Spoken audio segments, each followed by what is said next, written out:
Hello, be at ease. It's your favorite cheese. It's your favorite Cheese Louise ferret. It's your favorite ferret, Cheese Louise. And today, more Persona 4 Arena. Naoto. What follows are my impressions of the organization called the Shadow Operatives, as well as their leader, Mitsuru Kirijo. Sorry, Naoto, but you do not win in a 1v1 against Mitsuru. You just... I mean, if the competition...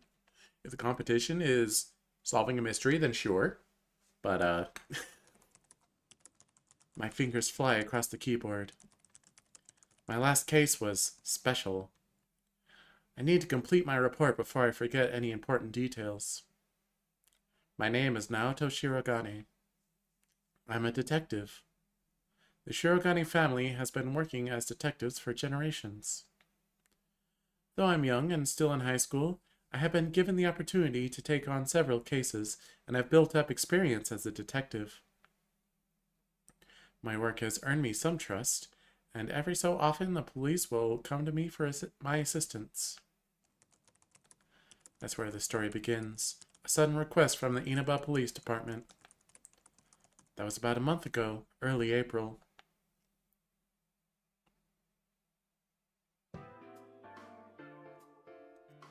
Hey, there's the gas station. Remember that place? Remember what happened at that place? Remember the gas station? Well, it's not important at all. Don't worry about it. Last summer, I had received a request from the prefectural police to come to the town of Inaba. A bizarre series of murders was occurring. A corpse would turn up every morning after a foggy night. In the end, it turned out to be the most difficult case of my career. It's been about 2 weeks since that case was closed. Now, from the public's viewpoint, 4 months have passed since the crimes were stopped. The culprit has been arrested and prosecuted. Peace has returned, but with some depressing proposition. But with it comes a depressing proposition. I'm not unwilling to help the police again, but my involvement with the previous case is not something I'd like to go through again. To be completely honest, that particular case was no simple series of murders. They weren't just some silly murders. It was serious. During the course of my investigation, I obtained a supernatural power known as my persona, making me more than just a detective. I collaborated with other persona users and became directly involved with the events of the case. Of course, if I was to tell this to the police, it would be treated as nonsense. Worst case scenario, I would be discredited. Having to leave out those details while explaining the events of the case is more than a little nerve-wracking, and feels like lying, but there you have it. While on my way to the police department for this new case, I go through a list of possible questions and answers I would need.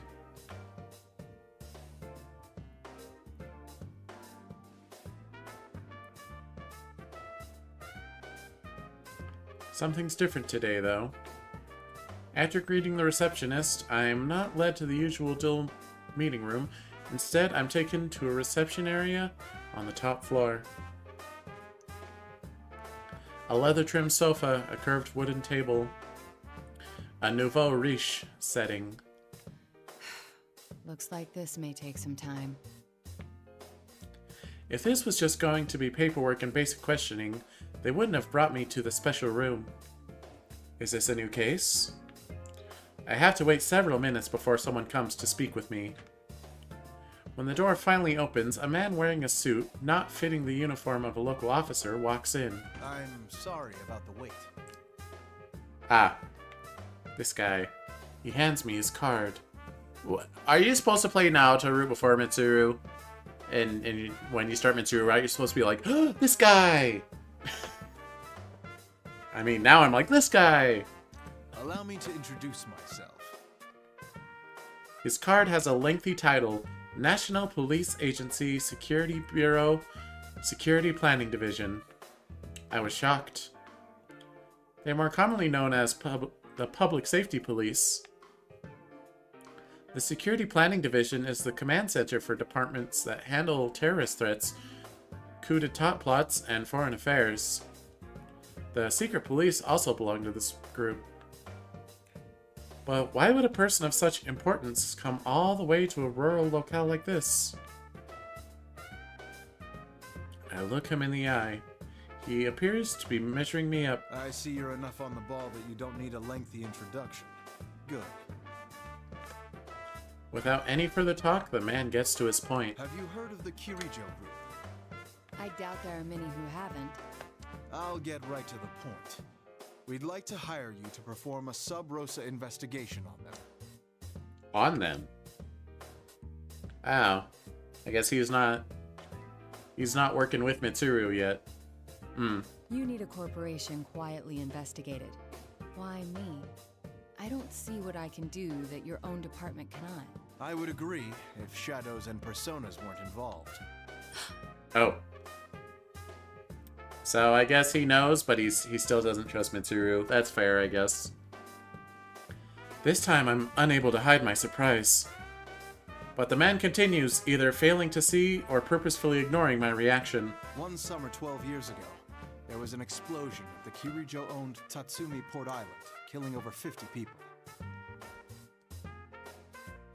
You would have been very young at the time. I've reviewed that case. The official explanation was that a gas main leaked during a construction project. Afterwards, though, a bizarre rumor saw quite a bit of circulation. The mass media noticed that there was a suspiciously large number of researchers amongst the casualties. They floated the theory that the official explanation was a lie, and that the explosion was really caused by some dubious experiment. No concrete evidence was ever found to support those claims, though. As I recall, the matter was left unsettled. Some may still remember the incident, though I don't think many could recall the finer points. Those rumors were all true. His voice becomes What? firm. Those researchers under Koetsu Kirijo, the old Kirijo group manager, were working on harnessing the power of shadows. The experiment went awry, and they lost control of the shadows. That's what caused the explosion. Experiments using shadows. They lost control? Are you saying the shadows flooded the city? The real world? I can't speak to that. There was no way of getting hard answers back then. No one took the spooky stories seriously. But that accident got the government and the police's attention, though they didn't launch an investigation until a year or two ago. That couldn't be helped. Law can only preside over the world as we know it. Things that can't be explained can't be governed. Only those in the Kirijo group know exactly what happened and how much of the aftermath was dealt with. The aftermath. That word has a bad ring to it. It brings to mind a cover-up of some dark secret. Their cleanup efforts continued until quite recently. They were using some method known only to them, entirely behind our backs. We think they've been conducting illegal activities in the 10 years since then, while hiding behind their cleanup efforts. And you wish for me to confirm this? Not only do you have a relationship with us, you have a persona and extensive experience in the field. We can't think of a better candidate. And since I'm not directly affiliated with the police, if I were to be caught in a trap, it wouldn't lead back to you. If that's the way you want to put it.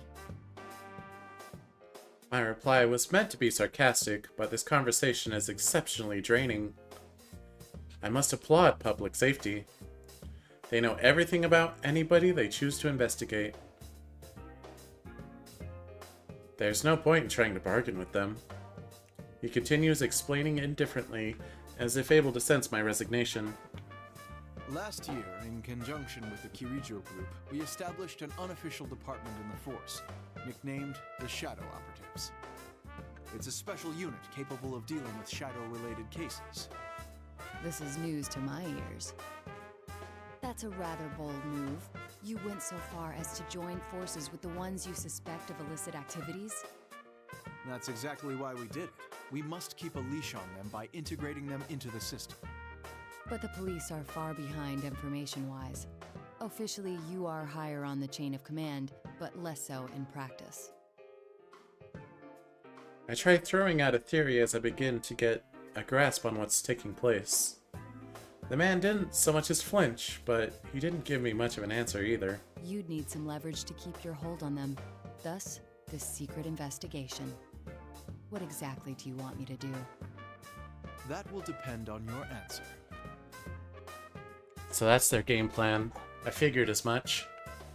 An organization as big as the Kirijo Group is hiding the secret about shadows. Now, should I take the job or not? As a person with persona abilities, I'm naturally interested in learning how much is known about the shadows. And this job could potentially give me leverage over the government in the future. While I'm deep in thought, the man continues, as if he can read my mind. If you think we're hiring you to further our organization, you're mistaken. I can't help but look up at the obvious change in his tone. Our sources say it's possible that they've been talking students from the Kirijo-owned school into doing their dirty work. They've been pleading ignorance while making ordinary kids clean up whatever messes they've left. And that we don't forgive. We're supposed to be upholding the law. We can't overlook things like this. He's surprisingly sincere. He's staring right at me. Unlike before, his eyes are strong and bold. He truly doesn't want anyone innocent to suffer. Of course, this could be an act to convince me, but even then, I do agree with that opinion. All that remains is to find out Kirijo's intentions. All right. In that case, I accept. Though I don't plan on abandoning my school life here. I'll do what I can to help, but only within those limits. I would never have dictated conditions like this before. The reason I had come to this town and transferred to Yasogami High School was for my investigation. But the school life and dear friends that I've gained have become irreplaceable to me. It may sound childish to demand that I stay with my friends, but if they refuse to budge in that regard, that's that. However, That's fine with us. he accepts my condition almost too easily. He then immediately begins to explain the details of the case. At the end of this month, the Kirijo group is airlifting some special cargo. Kirijo has asked our help in making sure the cargo is transported safely. We'd like you to accompany them as a police observer. What do they mean, transported safely? A police escort, assurance of no public investigation if any unforeseen situation were to arise, things like that. Of course, if anything does happen, we will hold them responsible. And what is this special cargo? It's something to do with the shadow research. They've admitted that much, but we don't know the exact details. According to our research, it's most likely something from the old ergonomics research laboratory, classified as risk level 4. In other words, even though it's sealed up tight, it's extremely dangerous. Hi, Sebastian. They even have a risk scale for things like this. It seems like Kirijo's research goes into a variety of different things. Also, This is how pretty she is. Watch out. As I'm thinking, the man slides a photograph to me. It's a beautiful young lady. Her eyes show a strong will, as striking as her blazing red hair. Sho Minazuki's your favorite antagonist, your favorite character to play in the game? Oh, we haven't gotten to him yet. I've seen him on the character select screen though. That hair reminds me of something. I may have seen her picture while going through the documents regarding the Port Island incident. Of course, the girl in those pictures was much younger. this woman will be on that flight. Her name is Mitsuru Kirijo. Kirijo. She's the oldest daughter of the Kirijo family, Koetsu Kirijo's granddaughter. It was he who devised the experiments 12 years ago. They keep calling her the oldest daughter. Does Mitsuru have siblings? You should know that she's also a powerful persona user. A persona user besides us? I was suspecting something like this, but to hear it out loud is still shocking. So there are Persona users other than those involved in the case last year. We believe she took the lead in gathering students 3 years ago when she was still in high school. We'd like you to first go to her residence and meet with her. All right. I'm sure you figured out by now, since she's a high-ranking Kirijo Group official and a Persona user, but she's a shadow operative. She's member number 1, the general manager. And not because she's a Kirijo, but because she has the abilities to back it up. Can you do this? If she's dirty, then this won't be easy for you. I already accepted your assignment, so I must simply make the best of it. I offer my hand. He has the firm grip of someone who's worked on the front lines of the law. A few days later, I receive a message informing me that the transport is to be on the 1st of May. It's on a school day, but since I've taken the job, there's nothing I can do about it. In fact, I should be glad that this didn't overlap with the extended holiday. I haven't heard the details, but I expect to have some important arrangements during Golden Week. Arrangements to reunite with my upperclassman, Yu Narukami, who was the leader of our group during last year's incident. I keep thinking about our reunion. It's only been 2 weeks since he left, but it feels much longer. I suppose that goes to show how much I'm looking forward to it. But I'm going off track. I need to think about my new job, so I hastily pull myself together.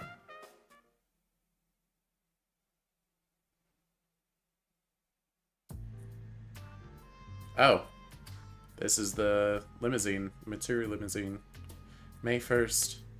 The cargo is due to be transported from a laboratory near the Kirijo mansion. I make my way to the mansion to present myself and end up accompanying the security detail.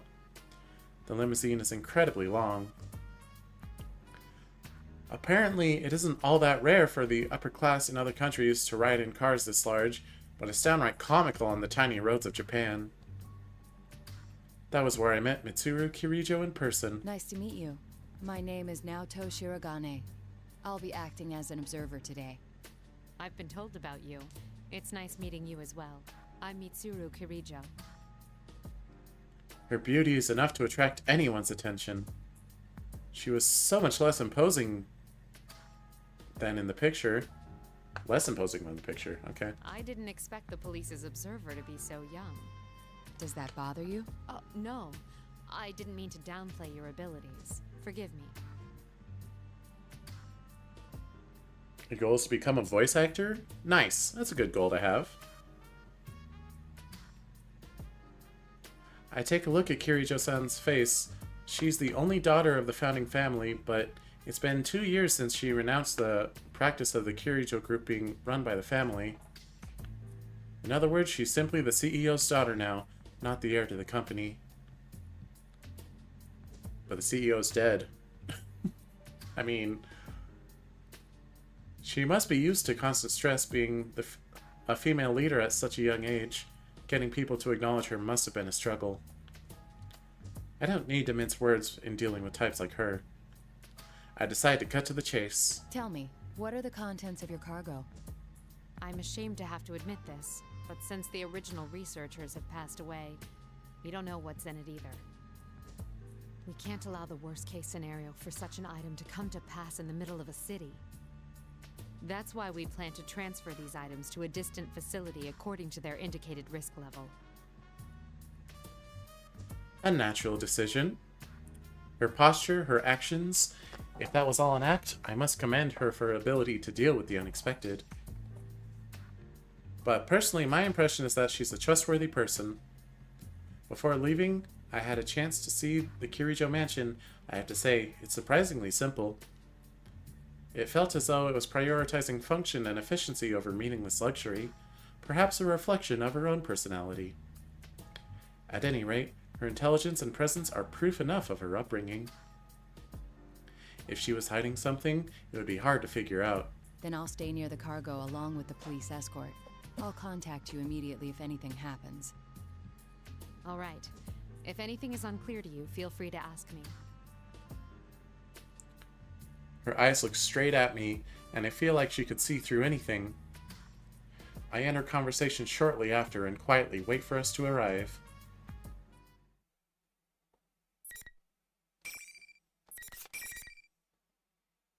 Okie doke.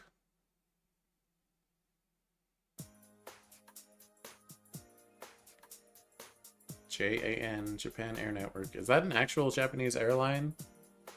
Or is it like... Is it like McDonald's? Is it a fake XP? The limousine, transport truck, and multiple security guards reached the airport without any incident. The cargo may be dangerous, but according to the records, it was kept safely in storage for the past 10 years. Plus, it is worthless to the average person. Because of this, the people involved in the security don't look tense.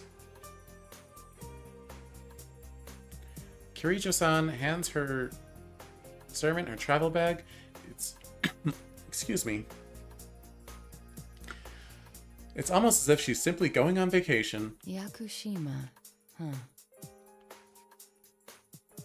The plane's destination is one in the southern islands. I'm sure it'd be fun to go with everyone. I realize what I'm thinking, and I have to laugh to myself. A year ago, I never would have considered that it would be fun to spend time with others. But I can't help but think that way now. Soon they'll begin moving the cargo out of the truck. I clear my mind of daydreams and look back to the truck. They pass through the gate for large cargo shipments. The shipment is in imposing metal cases, but among all the other shipping containers, it doesn't attract much attention from the airport staff. It's not long before the final case is unloaded from the truck. It's obviously different from the rest. It's covered in what seems to be heavy industrial-grade steel. About 1 meter wide and broad, and 2.5 meters tall. Seems like something very special is in there, but even if someone was targeting the shipment, it would be impossible to steal that. Without, like, a trolley. 4 men in suits slowly tip the case sideways to place it on the cart. Seeing it on its side reminds me of something. It looks like a coffin. The moment I realize that, a shiver runs down my spine. It does look big enough for a person to lie down in. Could there really be someone inside? Could it be that this tight security is not to prevent theft, but to keep the cargo from escaping? No, how can I imagine things like this without any proof? I shake my head to clear it of these pointless thoughts. Am I just shaken because I heard this has something to do with shadows? Eventually, the check-in process is complete, and the announcement to begin boarding echoes through the airport.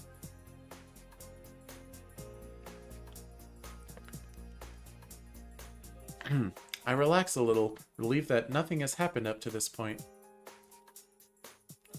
Once the plane takes off, the only thing in our way is the sky. I had put on an earpiece tuned to the police radio to keep with the current situation, keep up with. So far, nothing was out of the ordinary. Kirijo-san's group finished checking in and had boarded the plane. The cargo should be loaded soon. After I supervise that, I'll check in and... Suddenly, an urgent voice jumps onto the broadcast. The aircraft squawk code has changed to 7500. Squawk code? 7500. What's a squawk code? I don't know. I don't know airplanes. I have trouble mentally shifting gears after a long period of inactivity. I never imagined I would hear that number with my own ears. That number? 7500. A hijacking? Oh, it's code. Oh, so squawk code is like their status. Gotcha. Is that a 2-story plane? It is. There's windows in its second row up there. Huh. I don't think I've ever been in a plane that big. Yeah. Or maybe I have, and I just didn't know, because I didn't see it from the outside. Is the plane I'm investigating being hijacked? That can't be a coincidence.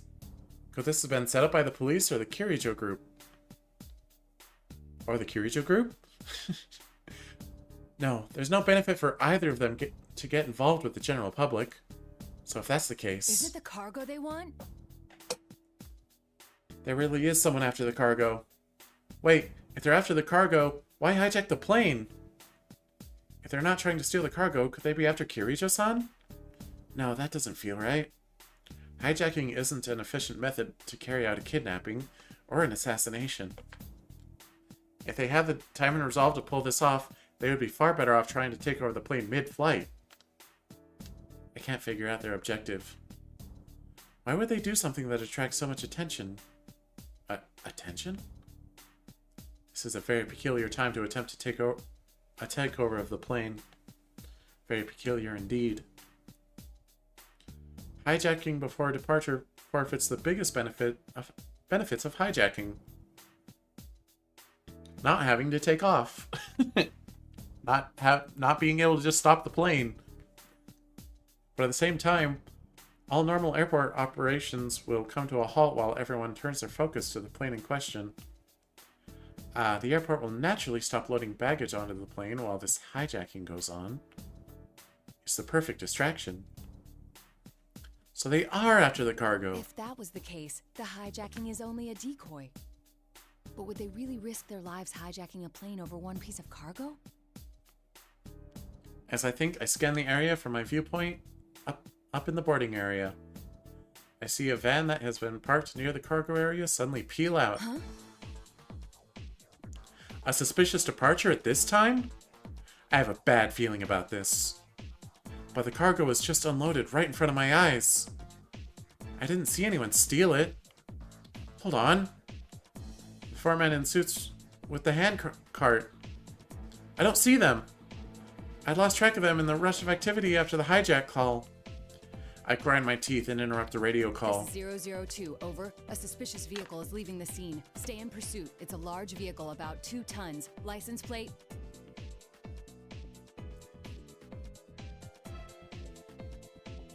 I hear someone confirm with Roger, but there's shouting and confusion going on in the background. I'm unsure if my intentions had been understood. I run across the airport by myself. I need to grab hold of these people's tail, even if only to get a few hairs. Huh? What does that mean? Of course, there's no way that I can catch the vehicle on foot, but I have a plan. I run down the escalator and bolt for the passenger pickup area at the arrivals lobby. I look around outside and there it is, just as I thought. The suspicious vehicle was coming this way. The airport's road layout is a loop.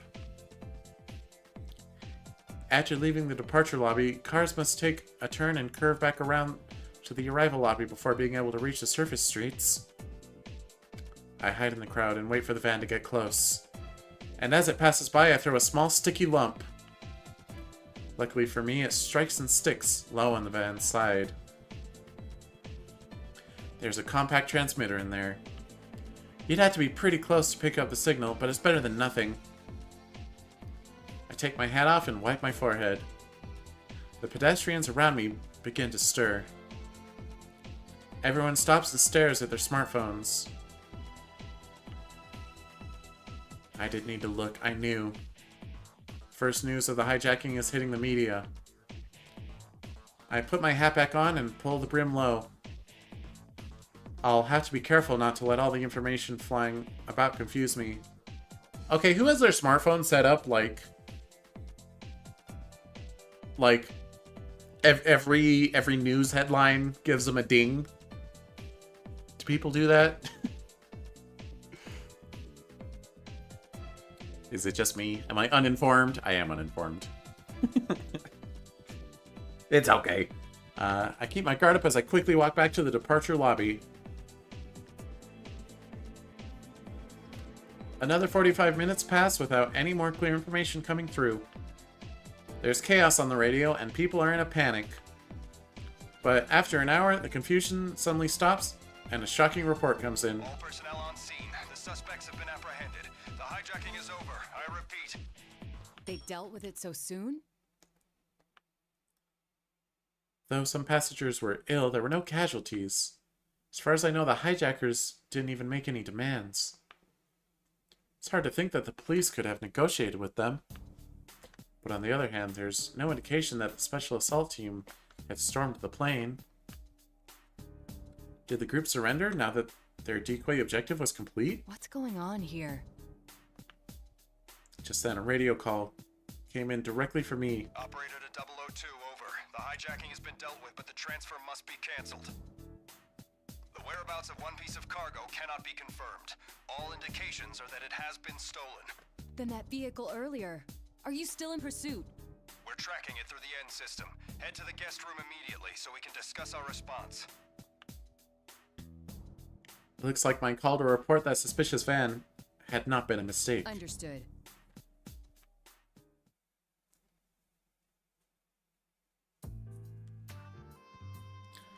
Soon after, the involved parties were gathered in the conference room.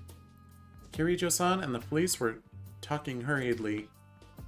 A good number of this quickly put together team are not aware of the confidential nature of this matter. I imagine things won't be proceeding so smoothly. At any rate, the van on the run can be tracked through the end system. The hijackers were handed over to the airport police, while those of us who knew the truth about the cargo were moved to one of her buildings. That was a very tidy operation. I had thought it would take at least half a day. To put it delicately, we had someone with special abilities handling this. Then again, though we prevented any harm from coming to the hostages, we lost the cargo. Nothing for it, I suppose. Who would have expected an entire hijacking to cover up the theft of some cargo? I must apologize to you as well. I was the closest at hand when it happened. No, you did more than enough. It's thanks to your sharp eyes that we're able to track the suspicious vehicle now. I'm impressed that you realized in all the chaos that the cargo was the true target. You even spotted their getaway truck.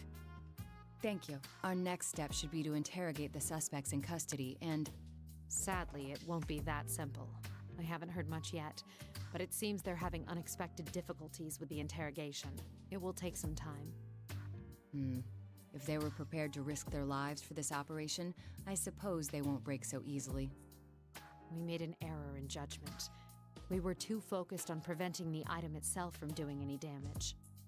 But since they targeted something so unusual, that should narrow down the suspect pool. I can't deny it's possible that someone connected to the Kirijo group is behind this. Thank you for your assistance, Shirogane. I'm sorry to have involved you in this mess, but the professionals will take it from here. Professionals. In other words, she plans to investigate this herself as a shadow operative. Does that mean my work here is done? I'm afraid so. We do value your cooperation. This is a bit of a pickle. The Kirijo group and the police want to keep this under wraps. That is, they cannot open a public investigation. On top of that, the shadow operatives are, technically, an organization working for the police. So there's no room for freelancers here. Which means there's no need for me to be involved in the investigation any further. Insisting to stay on this case would only draw attention. With no other choice, I decide to take my leave.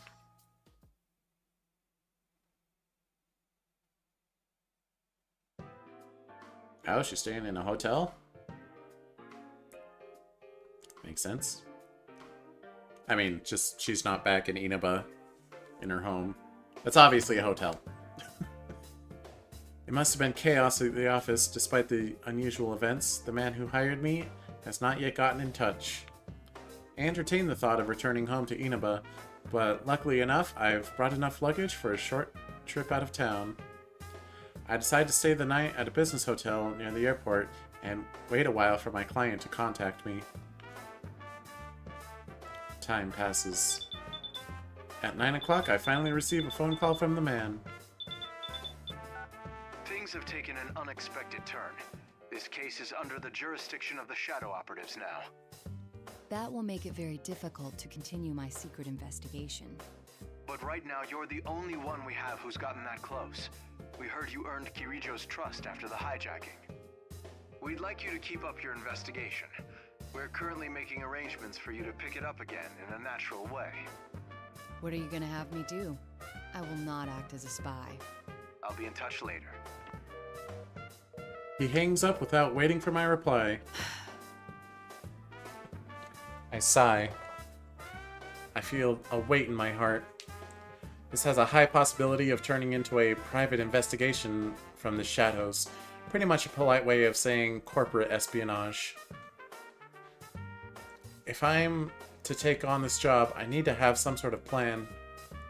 At any rate, I cannot plan my movements without knowing how the situation is progressing.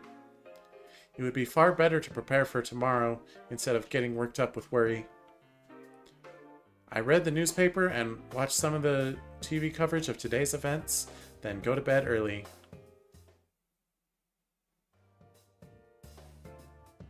A day passes, and even by night of May 2nd, the man has not contacted me again. It seems the police are having trouble zeroing in on the suspicious vehicle. Considering the skill with which the crime was pulled off, I wouldn't be surprised if that van had been dumped somewhere and the cargo loaded onto another vehicle.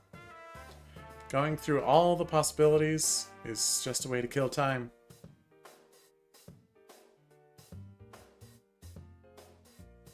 That's the only thing I had to do.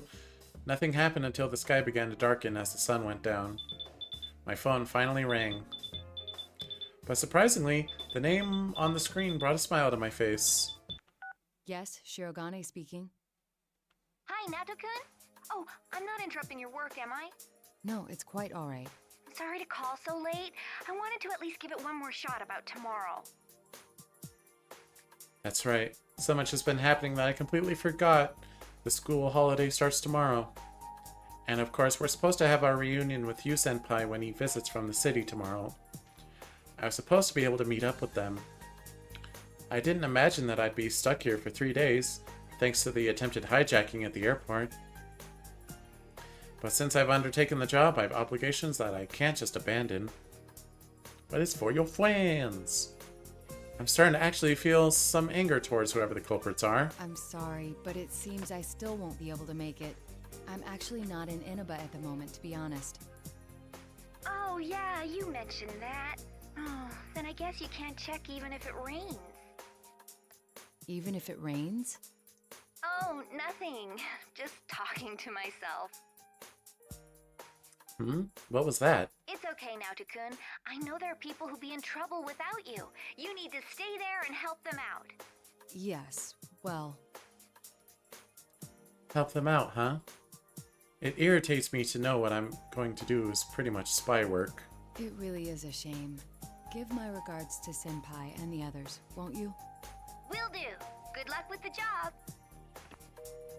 I hang up the phone. Seeing my dear senpai again, I feel that's much more important than a job with an uncertain outcome.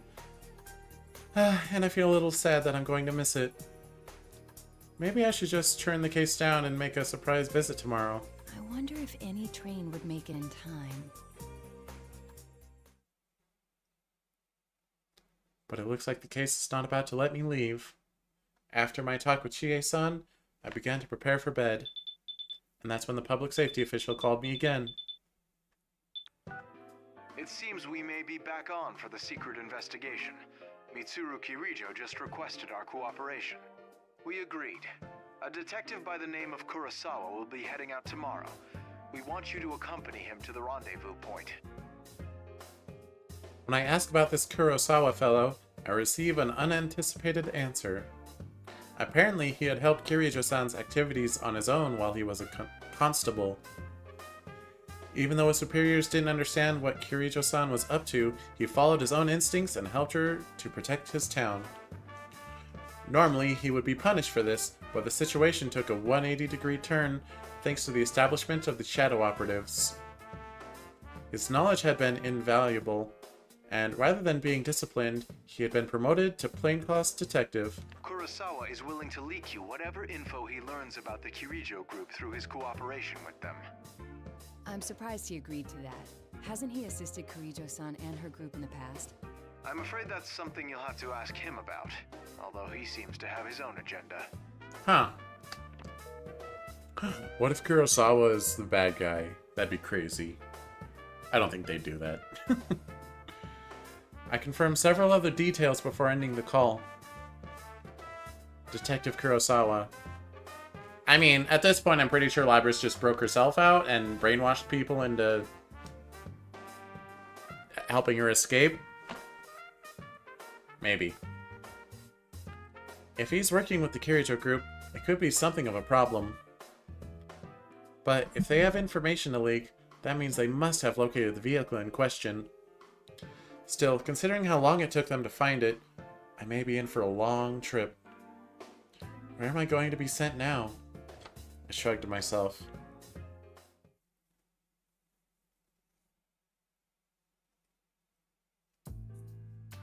The next day, May 3rd, I meet with Detective Kurosawa.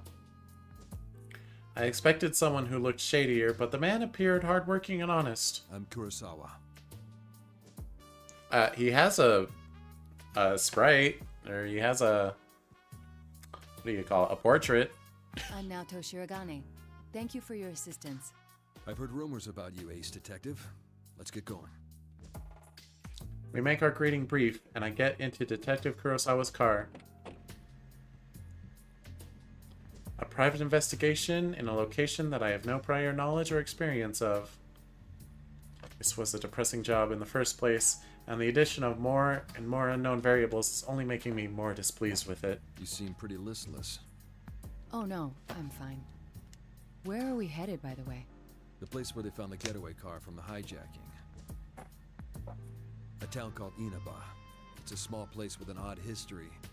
They just had a bizarre serial murder case there last year. What are the odds? Inaba? I can't stop the surprise from showing in my voice. That's your hometown, right? Isn't that why they're sending you? If that's what he thought, why would he lead it with, oh, it's a small town called Inaba? I'm at a loss for words, but Detective Kurosawa continues instead of waiting for me to reply. The request I got from the Shadow Operatives was to assist in gathering information about those murders. They want me to meet with a supervising detective of that case and ask him for the full story. Not only are they part of public safety, they're an unofficial unit. They can't come to the district police for information. Why him? Is his case related to the robbery in some way? Public safety is sharper than you might think. They do basic reviews on all cases to see if shadows were involved. Inaba is on their watch list now. And with that cargo being brought there, they naturally suspect a connection between the cases. If there is a connection, then it might be related to our case. I begin to have ominous thoughts, and my expression darkens. But Detective Kurosawa doesn't probe into that topic. Perhaps he's the type of person who doesn't judge people based on evidence, but gets a feel for them through conversation and actions. How am I reflected in his eyes? I can't help but wonder.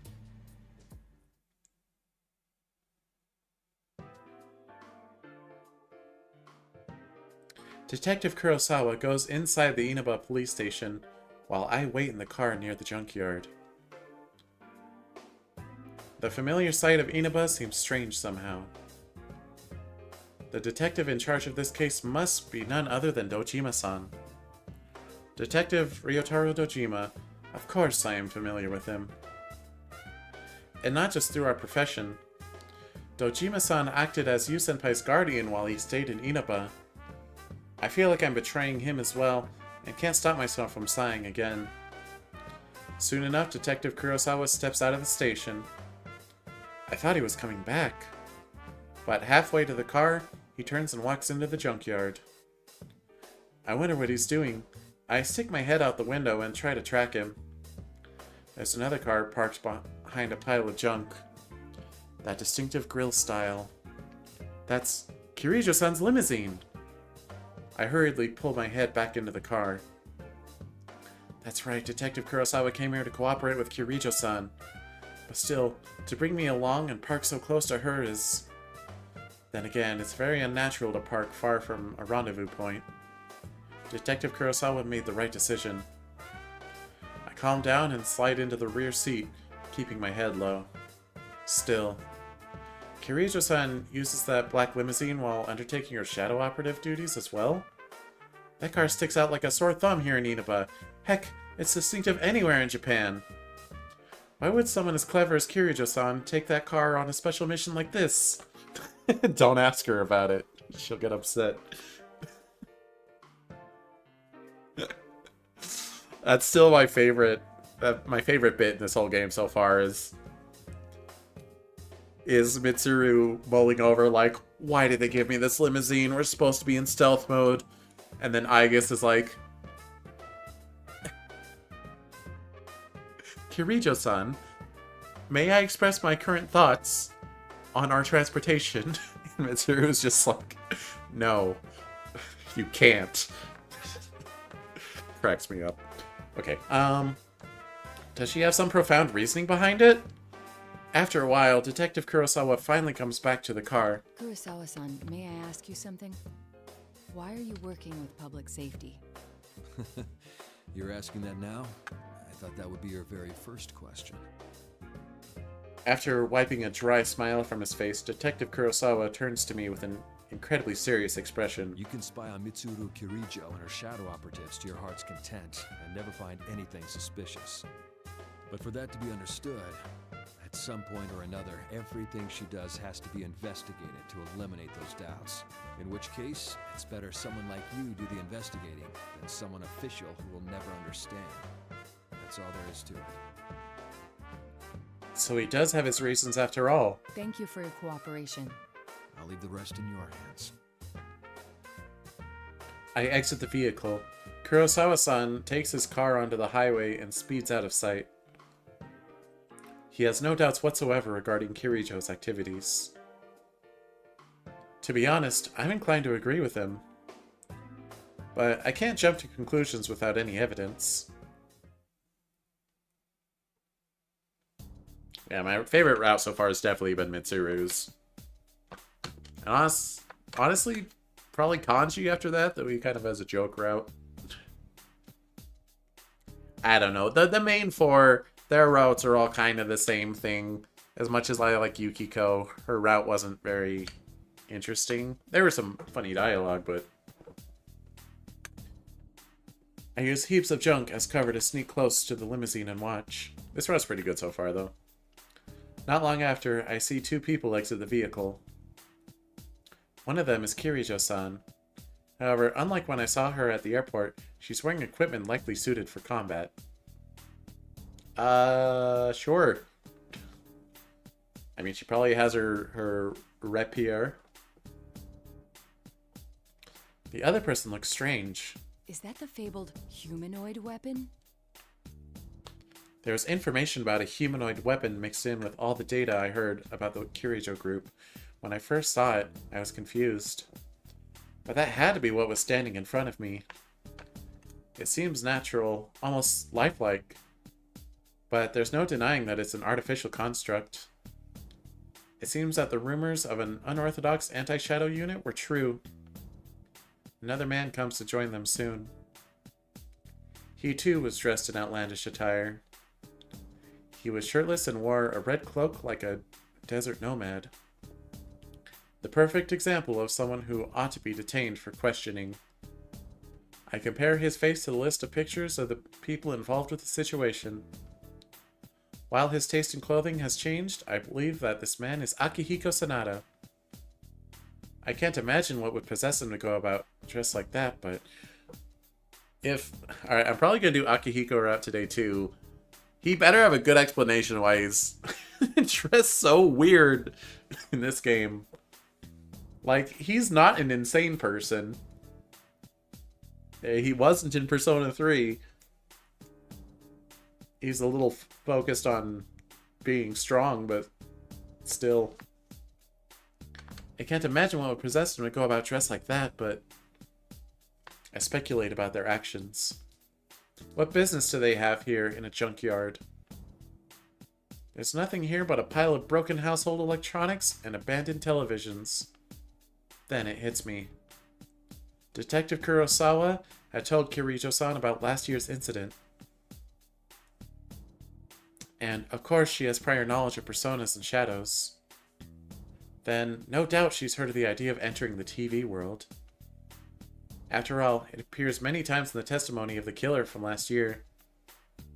Dojima-san may have disregarded it for being too far-fetched, but Detective Kurosawa must have caught on. Why did we never, prove to Dojima? Just put your hand in a TV. That's all you gotta do. Maybe bring him in with Teddy.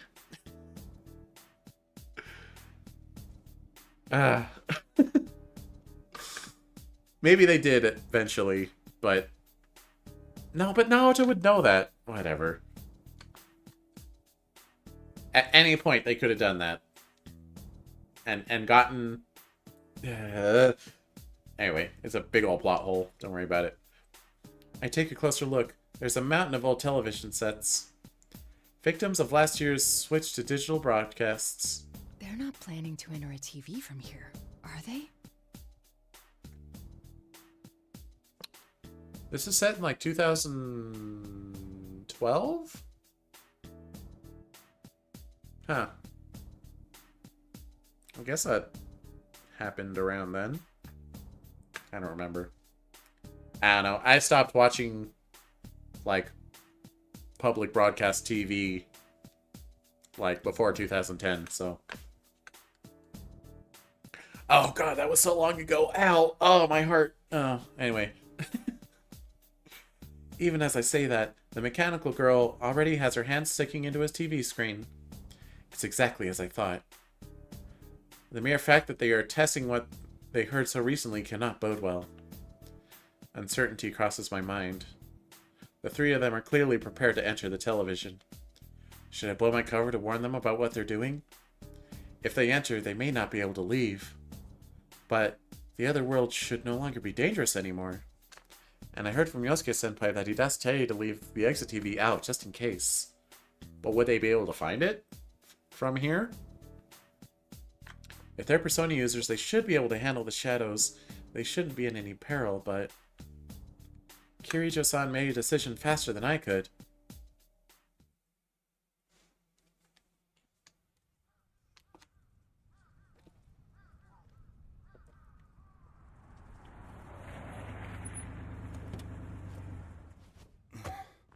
The other members will wait here in the car.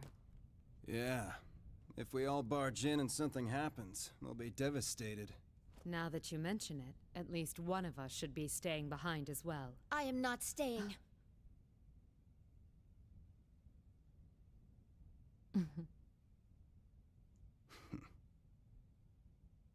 Us three will be plenty.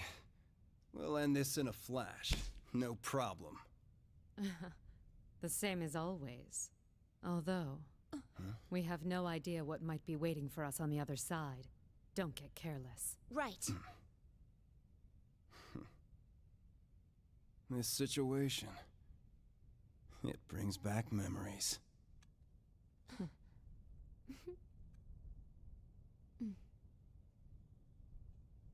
Ready! Spaghetti!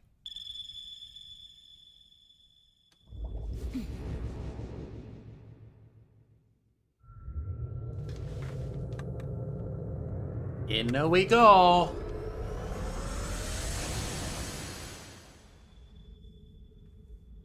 Well, they went in at least. I assume Naoto's gonna follow, immediately? Why enter the TV? What's going on?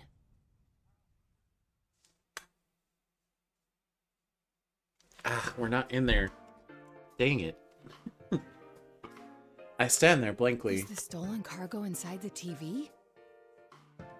Should I chase after them? If I turn back here, we may never be able to find the three of them again. And if that happens, the truth about the case will be lost forever. If her property was placed into the TV world, it means that whoever stole it knows the truth about last year's events. And if that's the case, then I can't ignore this, no matter what my assigned task is. Plus... Well, if they're determined to enter the TV despite not knowing the risks, I can hardly allow cowardice to prevent me from following. I realize that the straw breaking the camel's back is not logic, but my pride. I smile to myself. But my mind was made up. I stand up, look around, then step inside the same television they used. Wasn't the limousine there with people in it? Guess not. It's been a while since I felt this falling sensation. But this time the sensation seems to continue longer than it did when I would enter a TV as part of the investigation team. Before I know it, the falling has ended. I take cover behind a pillar and look around for the 3 shadow operatives. Did I lose them? We all entered from the same television, so we should have arrived in the same place. I relax a little and take a look around. When I stand up, I notice it, but it's difficult to believe. I take a good, hard look. This is a school. And not only that, but... Yasogami High School? What's going on? This is the gate to the school I attend. The familiar school building is inside. But there is something unfamiliar out in front. There's a stack of strange monitors. They're all displaying the words P1 Grand Prix. This place looks like the real world, but there's nothing warped about it. It feels like the world is dangerous again. There's something warped about it. I can't read. It feels like the world is dangerous again, like it was while we were investigating the incident. But this world has returned to the way it was before. While I'm thinking this, students come walking out of the building. They gather together, and soon the area is filled with people. Impossible. How could there be this many people in the TV world? Suddenly, the students surround me and start cheering. I see an all too familiar burst of static play across the monitors. Rivals. They are friends. Yet powerful foes! The desperate fighting program amongst high school students. A new legend is about to start. May the manliest of all men come on down! Nobody touches his precious Nanako, the sister complex kingpin of steel, Yu Narukami! It's only natural. Wage slave in the boonies by day, hero by night, Captain Resentiment, Yosuke Hanamura! Everything that bores me has gotta go! A spunky dragon with deadly legs, the carnivore who's discarded womanhood, Chie Satonaka! You need to eat more meat! Please escort me to the ring, my prince, the unconquerable Snow Black, Yukiko Amagi! I'll finish you in one strike! Blooming roses and bulging muscles, the blood-curdling beefcake emperor, Kanji Tatsumi! Deep into realms of romance, the body of a child, the brain of a genius, the 2000 IQ killjoy detective, Naoto Shirogane! Is this an army of idiots? Fight and survive towards the one throne waiting at the end! The P1 Grand Prix where fierce fights will be fought! The battle begins tonight! Well, Naoto, what do you think? What? Killjoy detective? The shock leaves me dumbfounded for a while. Plus, you senpai, sister complex kingpin? Well, it's true that... No. Calm down, Naoto.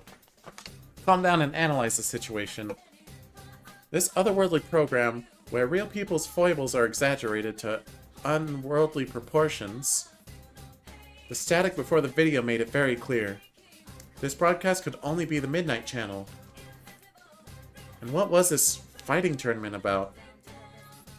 The members of the investigation team are the It combatants? seemed that Teddy was acting as the host for this. All of us, we still have not gotten an explanation for that broadcast. Like, why was it? Who made it? Why? How? Why are those 6 people in it?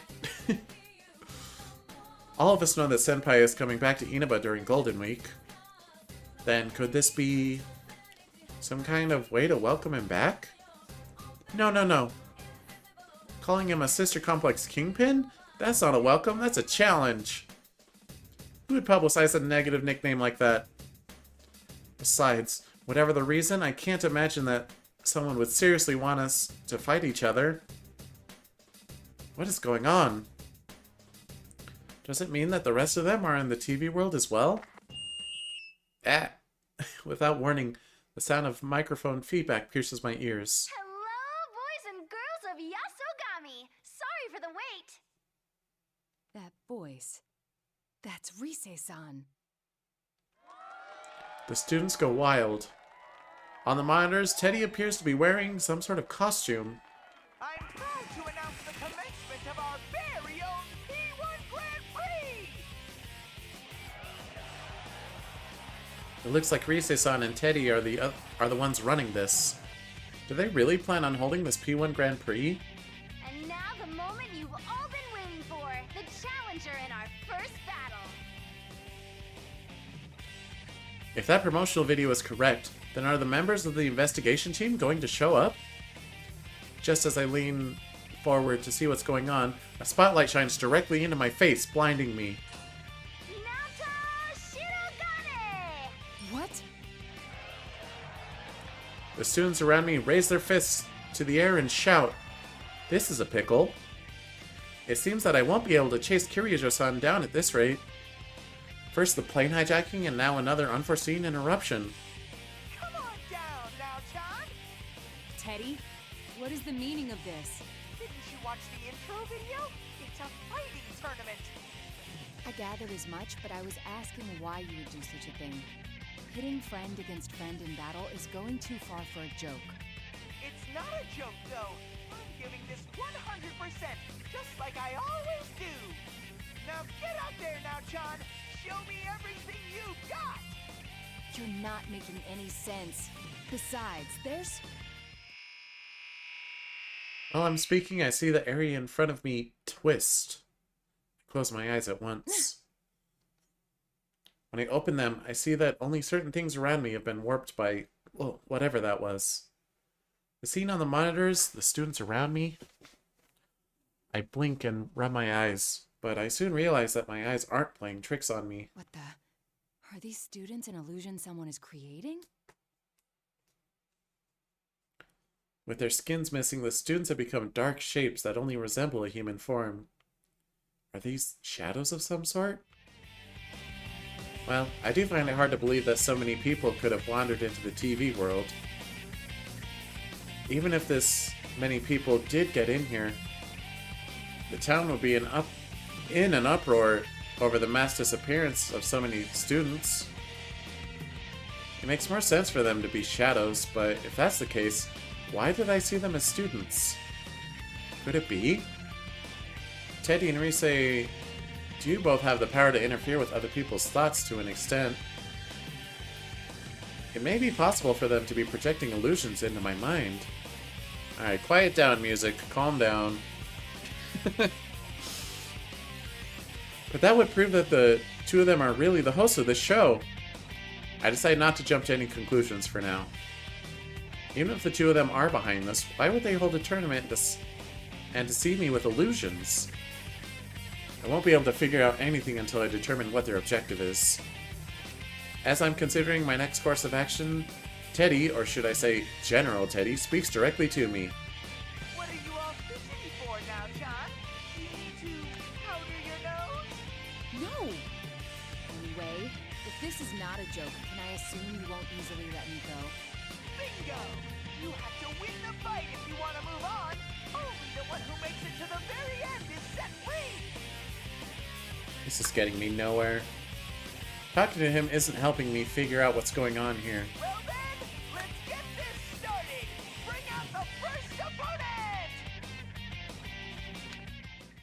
Another spotlight appears across from me.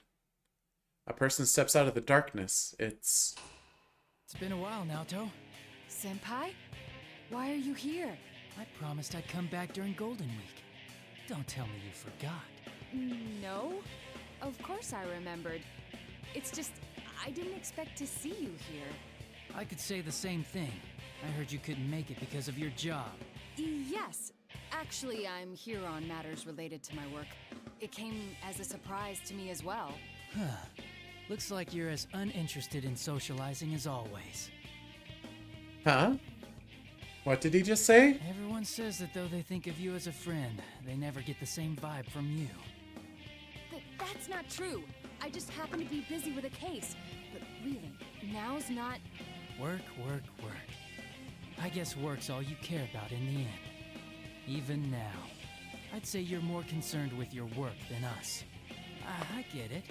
Hanging out with people outside work is a burden for you. It's like an invasion of your privacy. Senpai? He's not the type of person to speak so poorly of others, is he? Is this an illusion too? Relax. I'll help get you knocked out of the tournament so you can get back to the work you love so much.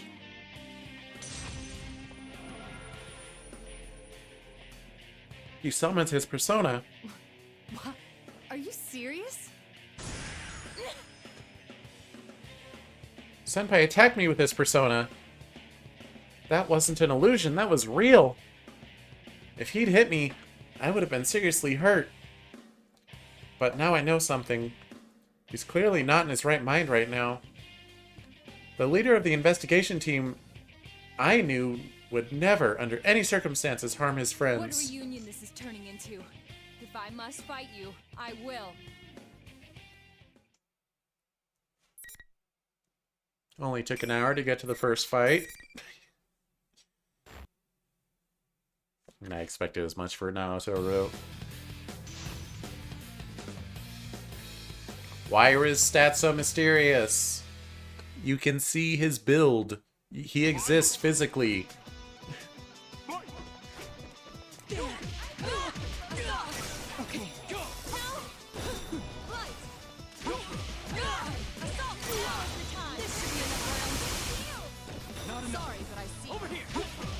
Nope. Okay.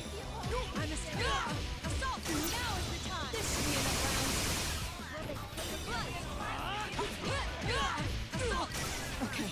Sorry. There you are. Okay. I shot him in the face. Don't worry, he's just unconscious. He'll get up in a second. Right, Yukun? Yukun?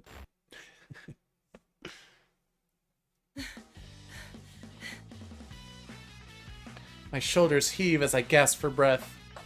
I managed to win, but Senpai was as strong as ever. Naoto, are you okay? Yes. Senpai stands up and offers me his hand as I sit on the ground. Despite the fact that he was hurt worse than I was, the look in his eyes show that he is seriously worried about me. He's a completely different person than the person I saw before the battle. Yes, this is the person I know. Thank goodness. Huh? I mean, are you all right too, Senpai? I'm sorry for hurting you, even though the circumstances demanded it. Oh, everything's fine here. You're back to the usual Naoto, I see. The usual? What's that supposed to mean? Gosh dang it. Cough, cough, cough. I wonder about the use of his word usual, but there are more important matters at hand. Can you tell me what's going on here? Senpai tells me about what happened at Inaba while I was gone. I'm at a loss for words. The Midnight Channel started to air again. The video that I saw was the promotional video for something called the P1 Grand Prix. Apparently it had been shown a few times before I just saw it. Wait, that video... it was shown all over town? No. Now's not the time to let that sort of thing discourage me. According to you, Senpai, not only did the Midnight Channel make a comeback, but several of us, Kanji-kun, Teddy, and Rise-san, have gone missing. Senpai and the others entered the TV at Junes to investigate this. I was shocked to see it looking completely different than before. Indeed. But it seems, at least in part, to be an illusion. Really? In fact, the students gathered to watch our battle were not real. Oh, yeah. They did seem like shadows, but different somehow. I didn't get the sense that they were hostile, though. I thought that Rise-san and Teddy might have been illusions too, but both have gone missing. And given their persona abilities... I cut myself off. Senpai shakes his head in response. It's possible that that really was them. But we should have faith. If our enemy can use illusions, they might be victims as well. You're right. I can at least have more faith in my friends than that. I raise my head to look at Senpai, who is watching me. Our eyes meet and I hurriedly look away. Speaking of which, why are you here, Naoto? That's... There's the question. Well, it's only natural. But I'm here on business, not anything personal. I cannot disclose the details of my investigation. Not only are there rules, but if I spoke up, I would end up getting him involved. I have to avoid that at all costs. As I'm deciding what to say... Hey, you know, forget I asked. I'm just happy to see you again. Me too. Oh, I'm sorry. What's the matter now? I mean, well, about me being unsociable. Please understand that it's not because my work is more important than my friends. Huh? I've never thought that about you at all. I don't think any of us have. Senpai. Alrighty, time to break up your little chat. Teddy? Now John wins! Very impressive beating up the almighty sensei. But now it's time for you to go on. Your next opponent's already waiting! When his speech is over, the monitor shuts off. Next opponent, huh? I'd rather not continue this charade, but I have to push forward in order to get a hold of the situation. Well then, we should get going. Yu-senpai nods reassuringly. I feel a sense of relief welling up within me. I can't let my guard down, but knowing that Senpai is here with me to help me face whatever lies ahead, I know I have nothing to fear. Or so I thought. Senpai is walking next to me when he suddenly stops. What the? An invisible wall? What is this? And how come you can pass through? A wall? There's nothing there. I wave my hand through the place where Senpai said he couldn't pass through, but I don't feel anything. But Senpai doesn't look like he's faking it. The monitor turns on again. Teddy's face fills the screen. Did I forget to tell you? Only the winner can move on to the next fight. No one's getting out of this school until a champion's been crowned. Only the one who fights to the very end and comes out on top can leave. So neither opponent can leave the area unless they fight each other. You go on ahead, Naoto. I'll try and find a way to catch up. Very well. Be careful, Senpai. I will. See you later. I'm hesitant to leave Senpai behind, but it can't be helped. Cough. I'd like to destroy the wall, but there's nothing I can do if I can't touch it. With Senpai smiling at me, I decide to go on ahead. It looks like no matter how many people I fight, I'll have to progress by myself.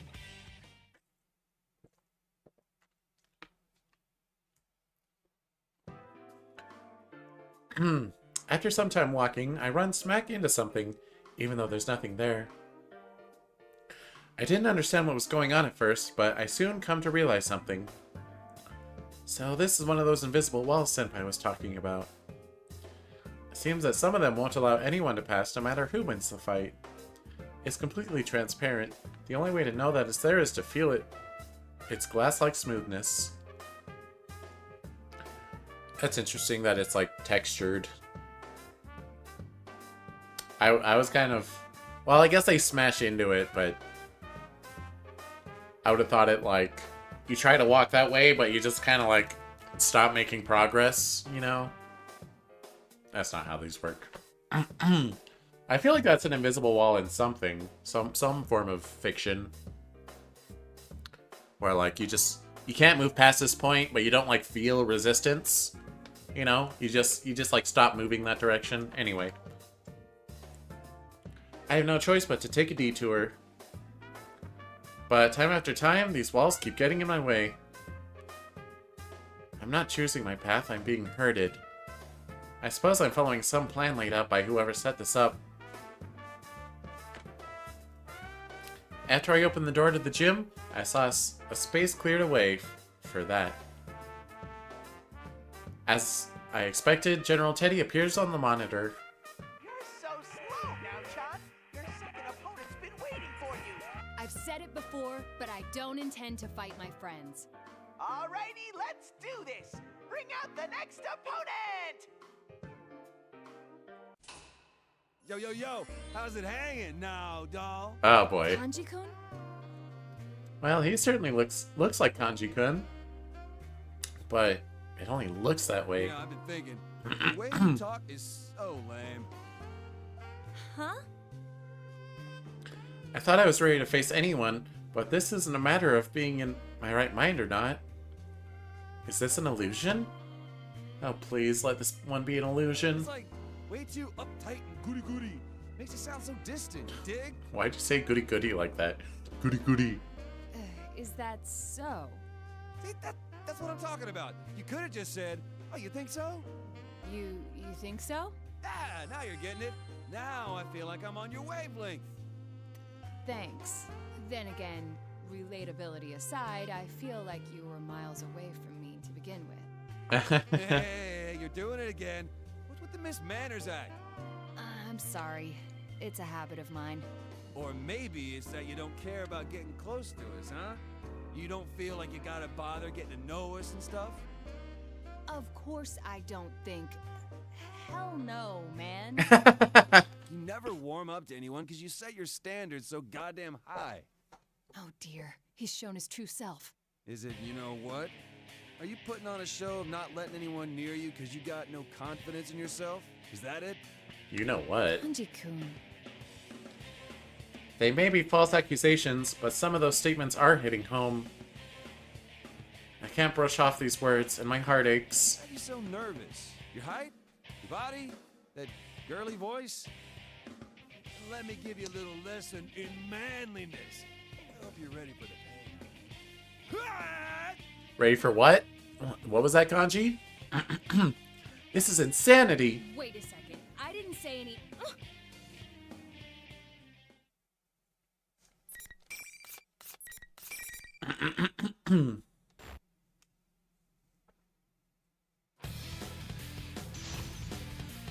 Bow, bow, bow, bow, bow, bow.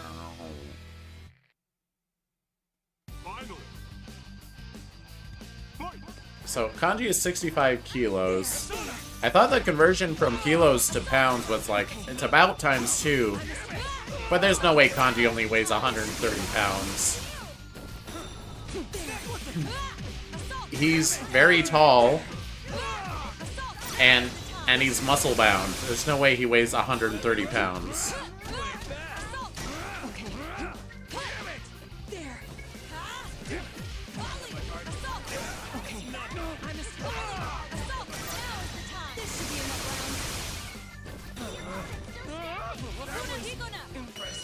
Haha, get perfected. The victor was no surprise.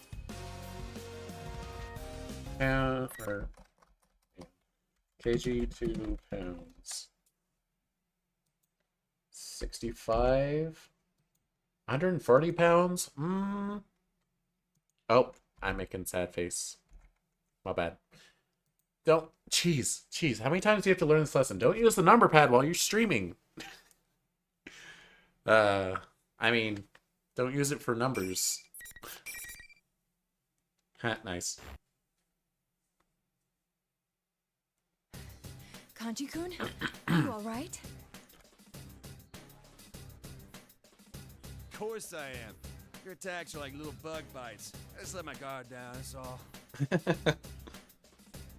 I don't know if he's acting tough or trying to be courteous to me, but at least he's back to the usual Kanji-kun. The usual Kanji-kun. Usual? Wait, didn't you senpai say that too? Well, at the very least, it seems that the spell is broken once the battle ends. Let out a sigh of relief. Still, for some reason, Kanji-kun has yet to look this way. Are you really okay? I was told that the others lost contact with you, so how did you come to be here? How? Well, it was a change of pace? What? You came into the TV for a change of pace? Did something happen? I'm willing to listen if you'd like to talk about it. Something to talk about. I mean, wait, not that I don't talk to you. But, like, it's not that I do want to talk or that I don't want to. Anyways, there's just sometimes a man wants to go inside a TV by himself. I'm not sure I follow. Off my back, Willie. I didn't come in here because I like it. Actually, no. That is why I came. Because I like this place. When Kanji-kun turns around, his face is red, but with anger. But with anger or something else? I just don't understand why you're being so loud about it and blushing so fiercely. I wasn't blushing. Besides, it was all your fault.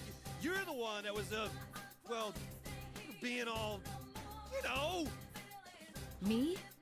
What are you talking about? You want me to come out and say it? Jeez. I thought you'd gone crazy because of that. Me? Crazy? You were the one who was acting oddly, calling me now doll and whatnot. Now doll? Why would I call you that? Wait a second. Acting strangely. I'm surprised Naoto's not putting it together any faster than anyone else did. I saw Kanji-kun as if he's gone mad, and he saw me as the same. And yet both of us claimed that we hadn't gone crazy. I get it now. That's why you, senpai, called me the usual Naoto. Of course. An illusion. I guess everyone else figures it out in Fight 3, but Naoto figures it out in Fight 2. Huh? I believe we were both under the illusion that the other had lost their mind. That's why neither of us remembers saying what the other heard. Illusions, huh? It must be a scheme to make friends fight each other. But if that's the case... It's not as simple as the person I have to fight being crazy. You, senpai, and Kanji-kun both said things that dig deep into my personal problems. If these are illusions, then whoever's creating them has to be someone who knows us. The ability to interfere with other senses, the prior knowledge of us, putting it all together, it must be. Must be what? The Teddy acting as the tournament's host, as well as Rise-san. Must be genuine. Moron, there's no way it's them. I look up at Kanji-kun in surprise. That Ted and Rise are fakes. Come on. They're not twisted like that. You of all people ought to know. He doesn't have any proof, but his unshakable trust in us sets me at ease. Hello, set me at ease. Even if I told him that Rise and Teddy are both missing, I'm sure his answer wouldn't change. Who else then? Well, you know, there is someone here besides us. I saw her on my way here. Some girl with long hair. A girl? Did she happen to be wearing a white fur shawl and combat gear beneath it? Her? What are you talking about? She had on a normal Yasuo girl's uniform and her hair was like tied back. A female student with tied back hair? I don't recall anyone like that.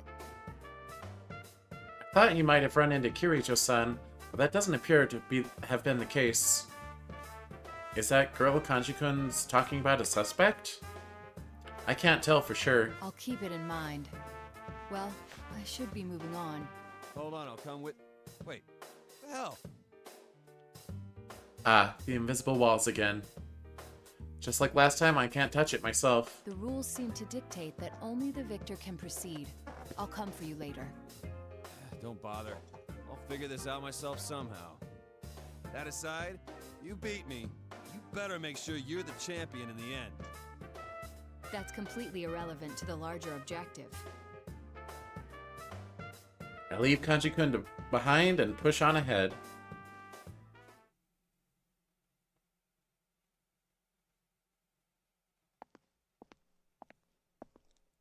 We're being shown illusions that portray our opponents as having lost their senses. But why is the host of this tournament going to such elaborate lengths? Obviously, it's to get people who know each other to fight, but is that the only goal? Still, I wonder how I had appeared to Senpai and Kanji-kun. I'm not that worried about Senpai, but think about Kanji-kun's reaction. How he had blushed is burning a hole in my stomach. As I walk down the hall, I come to another likely location for a match. Just as I figured, Teddy appears on a screen. Your next opponent is a special guest. Got a lady jumping in on the fun. It'll be a big emotional reunion for you now, Chan. Mitsuru? Could it be? Bring out the next opponent! Mijo-san. Uh-huh. Shirogane. Why are you here? I thought you were... This is a problem. I didn't think we'd run into each other so soon. You just gonna say that out loud, huh? The purpose of this event is to have the participants fight, and because there's only one path to take, I figured we would run into each other sooner or later. Never imagined that it would be this early on, though. No, there's something else I need to be concerned with. Like the previous times, the opponents will not be seeing each other correctly. With that in mind, I watch her closely, and as expected, I see a change in her. Mitsuru Kirijo-san's face twists into an expression of contempt, and her composure shatters. To say I'm surprised to see you here would be an understatement. I don't reply. There's no point in saying anything after all. The silent treatment. How ridiculous that you, who lives a lie, would dig up other people's hidden secrets for a living. You seem gentle, but you maintain an aloof distance that keeps people at arm's length. I've thought that since our first meeting. At first, I thought it must be typical of a detective. But that doesn't seem to be the case. You simply lack confidence in yourself. I have some trouble staying silent. You hide your true nature, because you know that once you grow close to someone, you'll no longer be able to protect your pride. That's why you won't let anyone in. You use your job as a pretext to keep your distance and never get too attached. And it's from that position that you're trying to discover what others are hiding? How contradictory. Not to mention completely ridiculous and unfair. I clench my fists in spite of myself. Persona. Kirijo-san's relentless words. Even if it's only an illusion, I begin to feel that if I lose, I'll never be able to look her in the eye again. I cannot lose here! I'd dearly like to answer your charges, but I see no need. There is no reason to defend myself against the accusations of an illusion.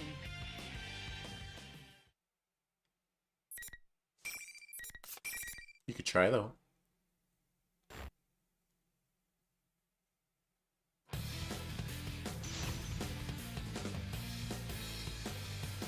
Bang, bang, bang.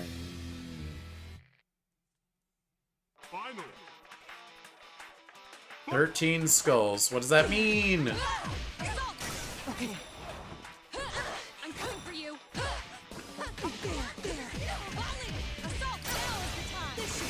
Bang, bang, bang, bang, bang, bang, bang, bang, bang. Sorry, but I see you. Kneel before me. I was hit. Assault. I'll show you my resolve. Assault. Okay. Uh-oh. Ow, ow, ow, ow. Okay. For you. Assault. Now is the time. This should be enough rounds. Persona. Go. Persona. You're slow. Do it. Oh, jeez. Aha! Get kicked in the shins. Whoa, her sword is like glowing. I never noticed that before. Huh. You're stronger than you look. It seems you're a skilled fighter. And a persona user as well, huh? With that, Kirijo-san stands up. I'd like to clear something up. Before our battle, I may have said or done some things that seem disrespectful, but I understand. We were shown illusions to goad us into fighting each other. So you already knew. You are a credit to the Shirogane name there. In that case, well, I'm willing to forget all the things you said about my body. Eh? Wait, what? Her body? What did the illusory me say? Though, if you're a persona user, that gives weight to two of my theories. Kirijo-san looks straight at me. One is that you were one of those who solved last year's serial murders. The few proud anonymous heroes. I shrug. And then I brace myself for the other shoe to drop. I know what she's about to say. The other is that you were one of my enemies. You were an observer at the hijacking, which means a persona user was sent specifically. Yet you hid that from me. Somehow I doubt you were there just to watch over the cargo. If my suspicions aren't off base, then there's something I must say. In all honesty, I feel like I have no defense for what's going to happen next. I begin trying to find a way to make it through this conversation without ruining whatever goodwill I may still have with her. But Kirijo-san's next words take me completely by surprise. Shirogane, can I ask for your cooperation once again? What? You know more about this world than I do, and since I lost our match, I will be unable to move on from here. Wait a moment. I thought you distrusted me. Even if I did, is continuing to oppose each other the wisest course of action? I have no words. Kirijo-san smiles as she watches me. Her proposal completely surprised me. My surprise must have confirmed what she was thinking about me. She knew that I'm not the type of person who would become her enemy under normal circumstances. That's why she smiled. I am no match for her. She is on a completely different level than I am. It's not a matter of social rank. She simply has the type of personality that makes people want to follow her. Yeah, she does. Kirijo-san doesn't wait for me to answer and continues. As you have guessed, we are here in pursuit of the stolen cargo. Upon investigation, we figured out that it contained the 5th generation anti-shadow suppression weapon, Labris. She was a machine, developed as one of a series of test models. They were intended to receive personas in order to combat shadows. Isn't a persona the manifestation of one's strength of heart? How could a machine be capable of using a persona? You're right to ask that. Labris has a mind of her own. We don't know what she looks like, but it's probably very close to human. Humanoid machine. I did see something fitting that description before I came through to the TV world. So that was a weapon developed by the Kirijo group. A humanoid robot. One with a heart at that. This is the fruits of Kirijo technology, created from the research of shadows. I cannot help but be surprised. However, if the culprits were specifically after this Labris weapon, there's a high probability that this has been removed from its case and is mobile. But I can't fathom how that would benefit the thieves. There is one thing I can to do so. Around the time of the robbery, we began to see activity in this world as well. I doubt this is a coincidence. I feel sure that your Labris is connected to this ridiculous tournament. I agree. Before I know what I'm doing, I reach out to shake hands with Kirijo-san. I accept your earlier proposal, and I think I'd best hurry. Thank you. And I'm sorry. Your friends must be facing their own troubles. It's possible that they've met Labris without knowing it, too. They'll be all right, I'm sure. The record showed that Labris had some unknown experimental equipment. We don't know what she's capable of. Don't take her lightly. Oh, no, that isn't what I meant. She has a heart, yes? Then fighting her isn't our only option. She can be saved. I'm sure the others will reach the same conclusion.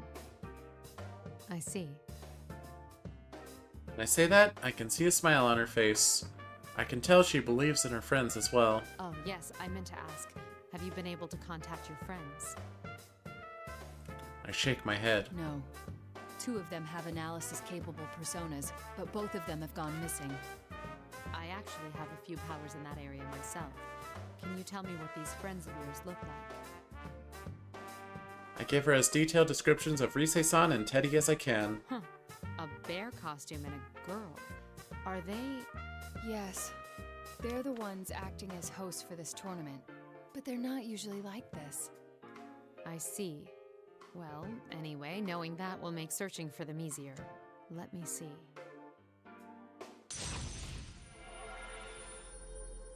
Kirijo-san focuses and closes her eyes. Her power must allow her to see an image as she searches.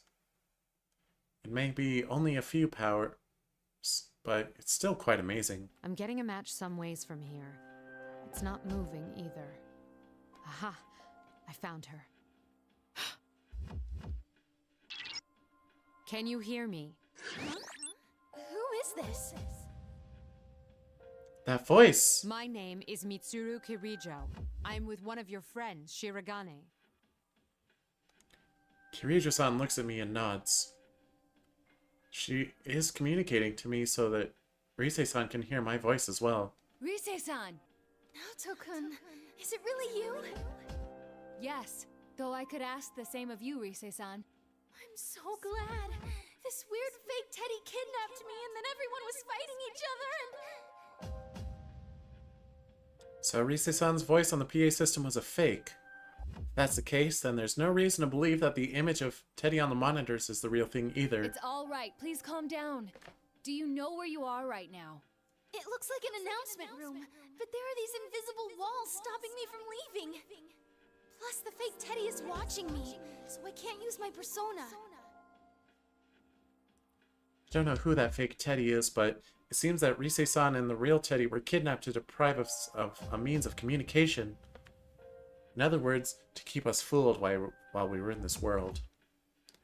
Then again, that explains nothing about whatever objective could be gained by doing this to us. How does Labrys's existence tie into this? Oh, right. Thanks. Kirijo-san, right? Wait, Kirijo? I know that name. That's not important now. Are you a persona user too? Yes, but we can discuss that later. I sense a shadow-like presence very close to your position. Are you all right? The only thing near here is the fake Teddy. Wait, is that what you're talking about? So it's a shadow. I was hesitant to make a decision. Kirijo-san does not know Teddy. Of course, she wouldn't know his origins. Even if the general was the real Teddy, she would probably think of him as a shadow if she didn't know better.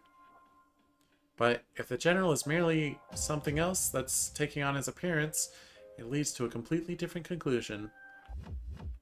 That is, it's a shadow from a normal human who doesn't have any tolerance for this world. But if that's the case, then why is the shadow mimicking Teddy? I don't have enough pieces to begin solving this puzzle yet. While I'm in the process of thinking things through, Kirijo-san speaks up. Shirogane, you need to hurry on. I'll try to maintain communication as best I can and keep you in the loop. All right then, I'm off. Stay safe. I nod back to her and start running onward to the announcement room where Rise-san is being held.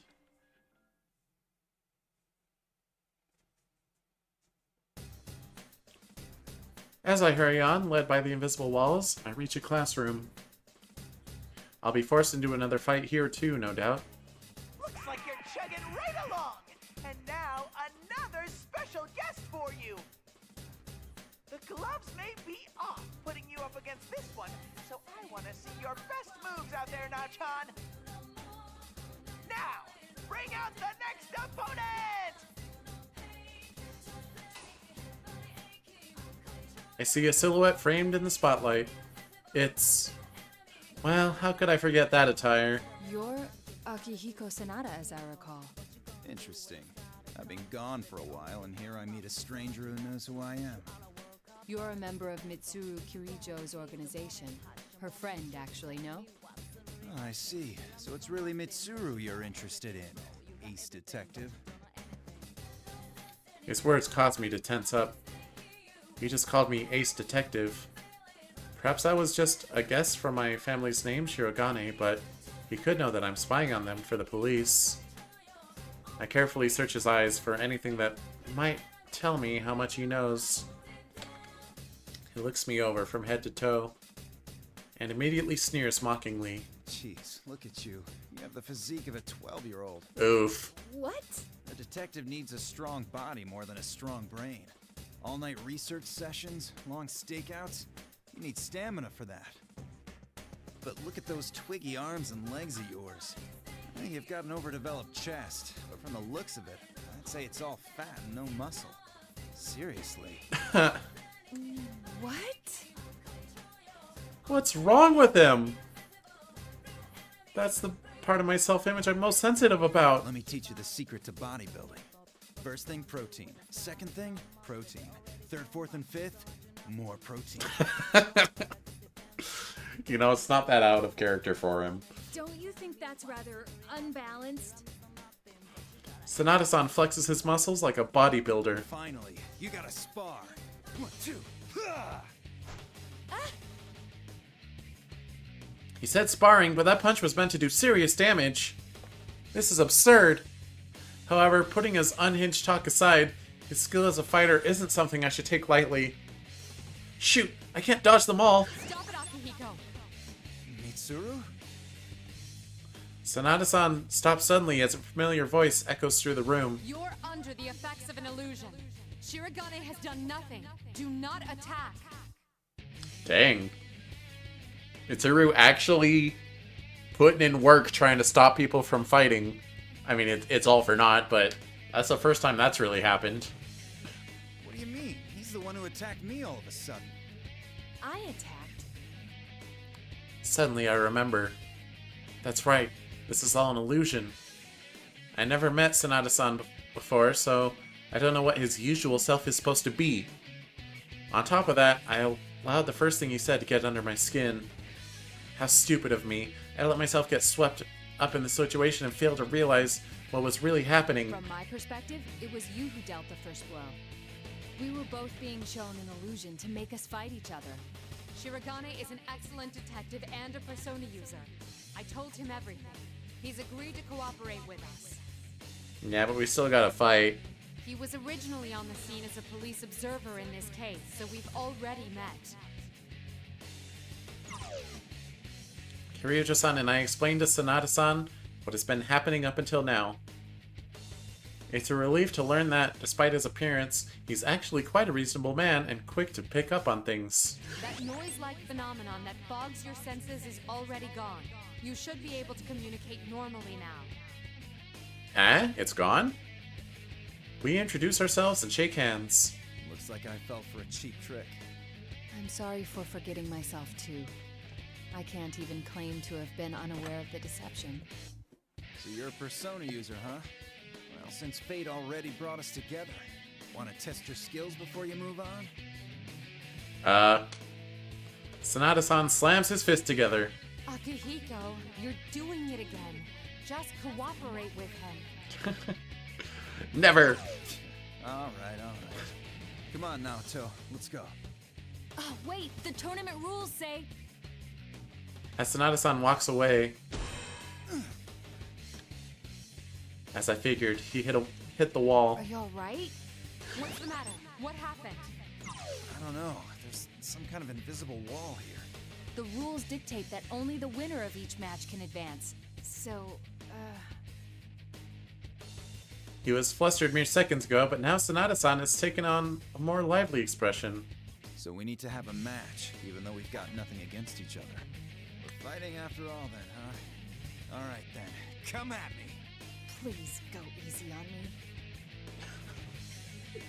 Yeah, that's fair. Look at him. I could almost hear Kirito-san sigh in exasperation.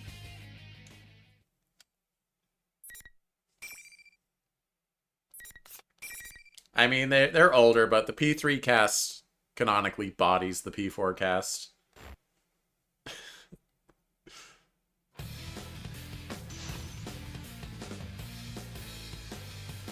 Especially Igus, who can apparently solo the entire P3 team.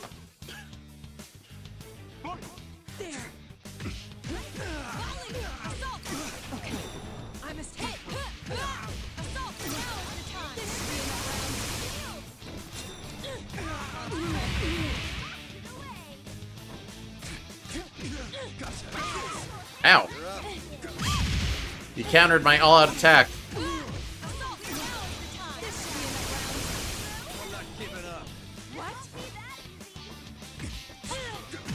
Uh-oh.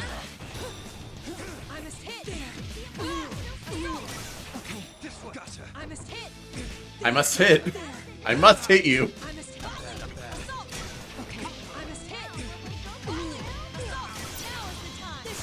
Nice. Why is that a line to shout in a fighting game? I must hit. I must hit.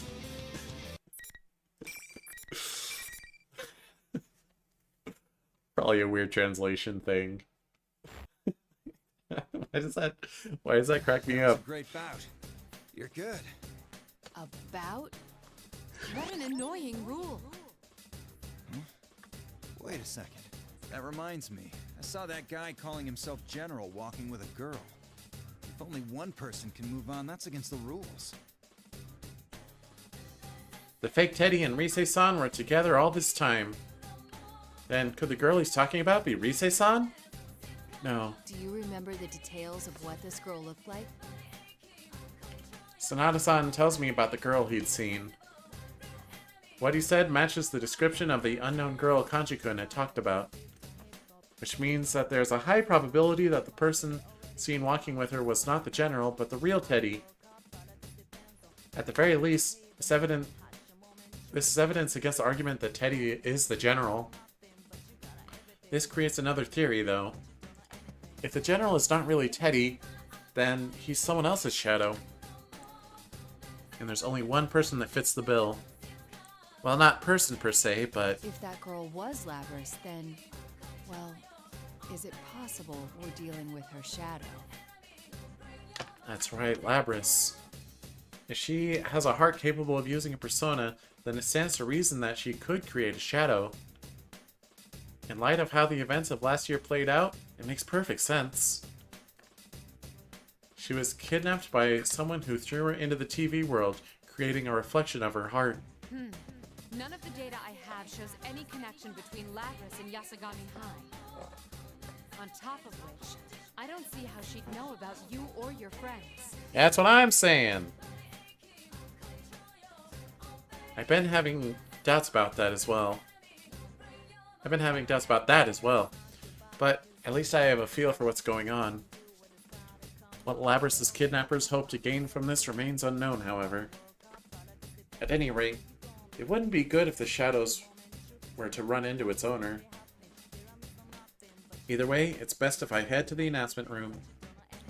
It's much more logical to restrain the false Teddy, since I know his location, than it would be to have to search for Labrys somewhere in this world. Still, if that really is Teddy with Labrys, why are they traveling together? Sheesh, what's that Teddy doing? I'm sorry I can't help much, Kirijo-san. You'll have to forgive me for my meager skills as well. My persona's communication powers are more for operational assistance. A friend of mine from school was much stronger than myself in that respect, but...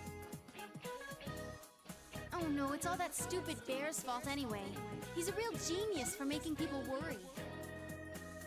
Man, it's strange running into so many persona users I've never heard of all at once. Gotta say, brings back memories. For us, too. We were as surprised as you. Man, this makes me want, like, a post-Persona 5 crossover. Where's Persona 5 Arena, where all these characters come back and meet the P5 cast? No, Persona Q2 doesn't count. I want a canon one.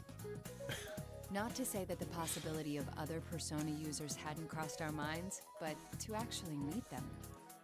What you said about a friend from school kinda reminds me of us, too. What was school like for you? I'd like to hear about it. Well, ignoring Akihiko's current appearance, he was a boxing champion in his student days. Hey, that dig was uncalled for. After that, I don't know what went through his brain, but he started saying he wanted to search for stronger opponents. He went on a journey to hone his skills? I thought that only happened in comics and old samurai films. I thought I had to do it, so I did it. That's all. This peaceful moment was shattered by Kirijo-san's voice. Wait, what's this I'm sensing? It's like a shadow, but bigger. Another shadow presence? And it isn't the false Teddy? Huh? What's going on? That fake Teddy left the announcement room. Reise-san made a report immediately after that. Sanada-san and I look at each other. It seems that the situation is changing. Sanada-san nods to me, and after taking a small bow, I run off. With no one watching over her anymore, Reise-san was able to summon her persona. The job of providing support moved from Kirijo-san, who not all of us knew, to Reise-san. Reise-san contacted the rest of us and let us talk to each other for a moment. Reise-chan? Oh, thank God you're safe! Don't worry, the others are here too. We'll rescue you in no time. Huh? Wait, why is Naoto here? I can't help but smile at this as I tell them about the others I had seen so far. It seems we're all safe for now. And now that we can communicate, we've greatly increased our awareness of the situation and our ability to share information. The General must have known that leaving Reise-san alone would result in this. If he did know, but left anyway, there must have been something major happening. Either that, or he no longer had any reason to hide. I hurry on while we share what we know. See, there was one route where Shadow Labrys had already gotten super powered up. Was it the Teddy route? I think it was the Teddy route. It wasn't even Shadow Labrys anymore. Oh, yeah, because he walked in and Labrys was like, "You're not me!" And then she went bunko. Anyway, the actual design of this place may differ from the real Yasogami High School, but the general layout appears to be the same. So, if I climb the stairs and turn the corner, the announcement room should be right there. However, Reise-san calls out a warning before I get there. Bad news, Naoto-kun! The fake Teddy's back!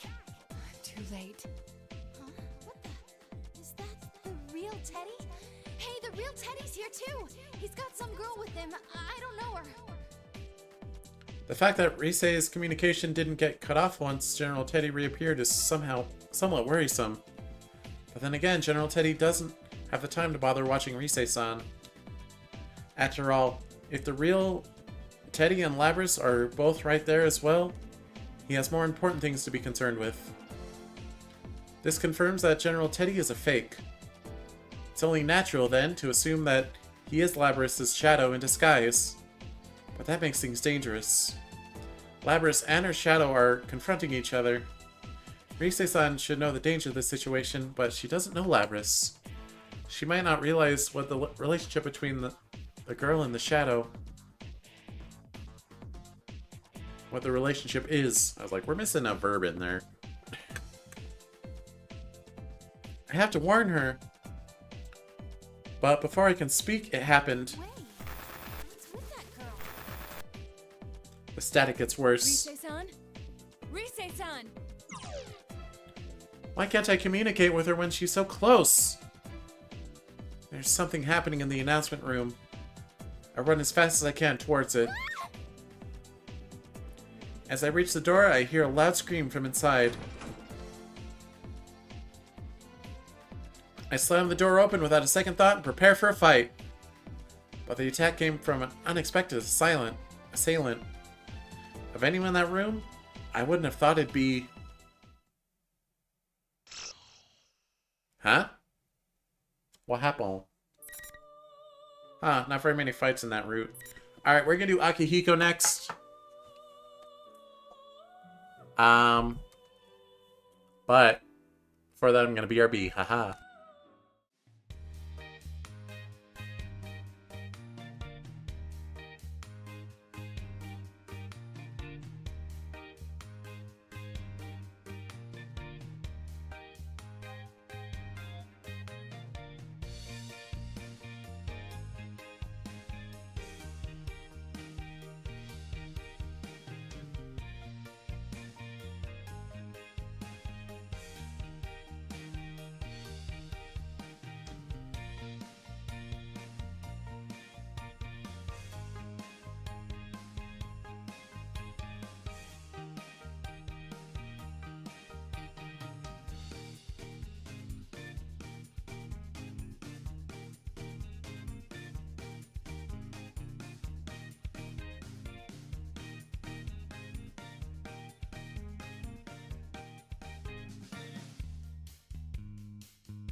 Welcome back, Akihiko time.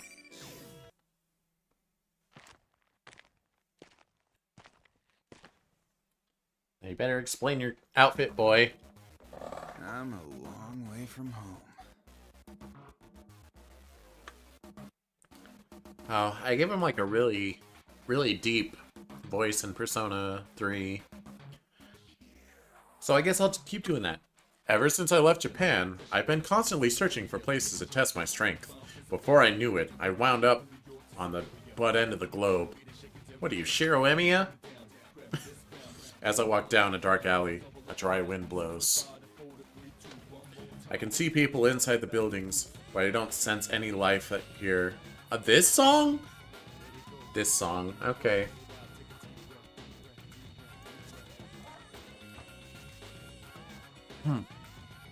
Yeah. I can see people inside the buildings, but I don't sense any life here. Just because it's quiet doesn't mean it's anything close to safe, though. Well, it just shows that not everywhere in the world is affluent. I sense a hostile presence from somewhere. I glance around and see two thugs smirking at me with narrowed eyes. Our gazes meet, and suddenly those thugs, a seedy-looking large man and a thin man, stand before me. Yo, bro, haven't seen your mug around here. Lucky thing we noticed you. Come on, man, spare us some change. Oh no, he's in Mexico! We just need a little, man. We'll double it in no time in that gambling den over there. You're in my way. Move it. The thugs are momentarily stunned by my answer, but their shock quickly dissolves into anger. And we were being friendly. I should have pulled this on you at the start. The large man's words produce a fusillade of spittle. Fusillade. Fusillade. A series of shots fired or missiles thrown at the same time or in quick succession. Fusillade. Okay. As he simultaneously whips out what he believes to be his trump card. It's a gun. Hey, watch out! Watch out!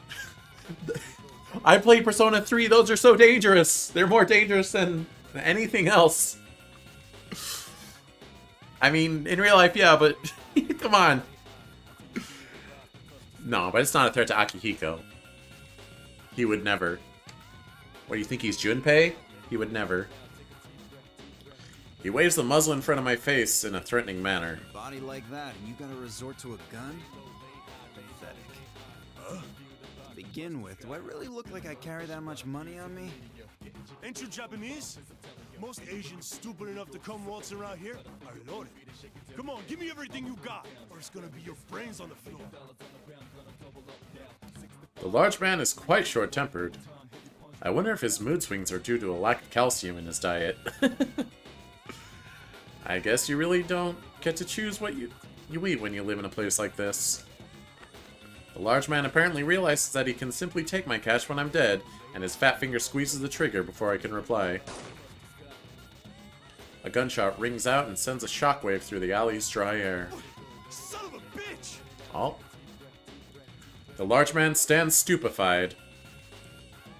He recollects himself and throws a few more rounds my way. What the? What can I hit him? It's because I'm dodging his shots. Not the bullets, they obviously move faster than the human body. When a slow man uses a gun, the problem is that he has to point the gun where he wants to send the bullets, and I can see him doing that. Dang. I'm just reading the gun's movement, and getting out of his line of fire before he shoots. It's that simple. I bet he thinks there's something wrong with the gun, or that he's not aiming well. Some people. Don't you know how to shoot a man? I think he's the embodiment of the phrase, big head, little wit. He never realizes what's happening. I dodge his hail of bullets and quickly close the distance to my attempted murderer.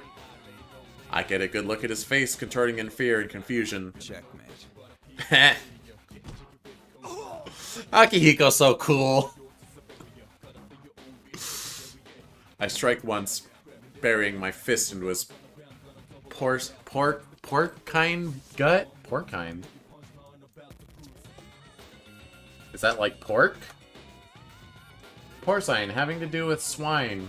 The Latin porcus, meaning pig. Alright. His porcine gut. His body lifts off the ground for a brief moment before it collapses on the ground. The massive impact lifts a huge cloud of dust, and the man doesn't stir. You should be more careful who you pick your fights with. Bastard! The thin man pulls something from his pocket. I heard the loud click of a switchblade being unfolded. Really? He dodges a bunch of gunshots? You think you're gonna get him with a knife? He drops into a crouch, coiled and ready to strike. At least you know the basics. The reprobate extends his arm and thrusts the dully shining knife toward me in a telegraphed attack. Why does Akihiko have such a big vocabulary? I mean, I can figure based on context, but I will look up the definition of reprobate.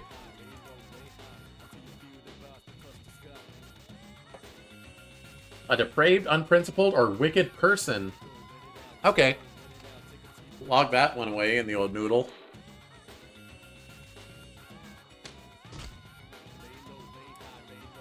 I get inside his arm and swipe the attack angle of the blade out of the way with my right hand, striking my left hand underneath his jaw.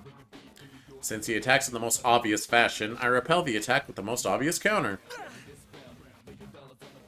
The uppercut lands flush, and the man is cast into the air as he utters an undignified scream. I gotta hand it to you for not abandoning your pal. Sheesh. I didn't come on a journey to waste my time getting into scraps that don't even rate as a good warm-up. Although, honestly, pretty much all that I had encountered so far in my training was a continuous morass of tedious quarrels. Morass?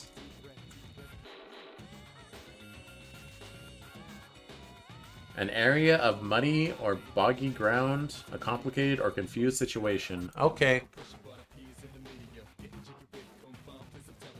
Now, up ahead, huh? I notice that the dust from the fat man's landing has gotten on my cape, and I brush it off. It's the only mark that I took from the encounter. Bodily injuries will heal over time, even if they're left alone, but the same can't be said about one's clothing. Damn, that was impressive stuff. Someone speaks to me out of the blue. I glance over and see a man who looks like a bartender hesitantly emerge from a nearby bar. It seems he was watching the whole thing unfold. What a fight!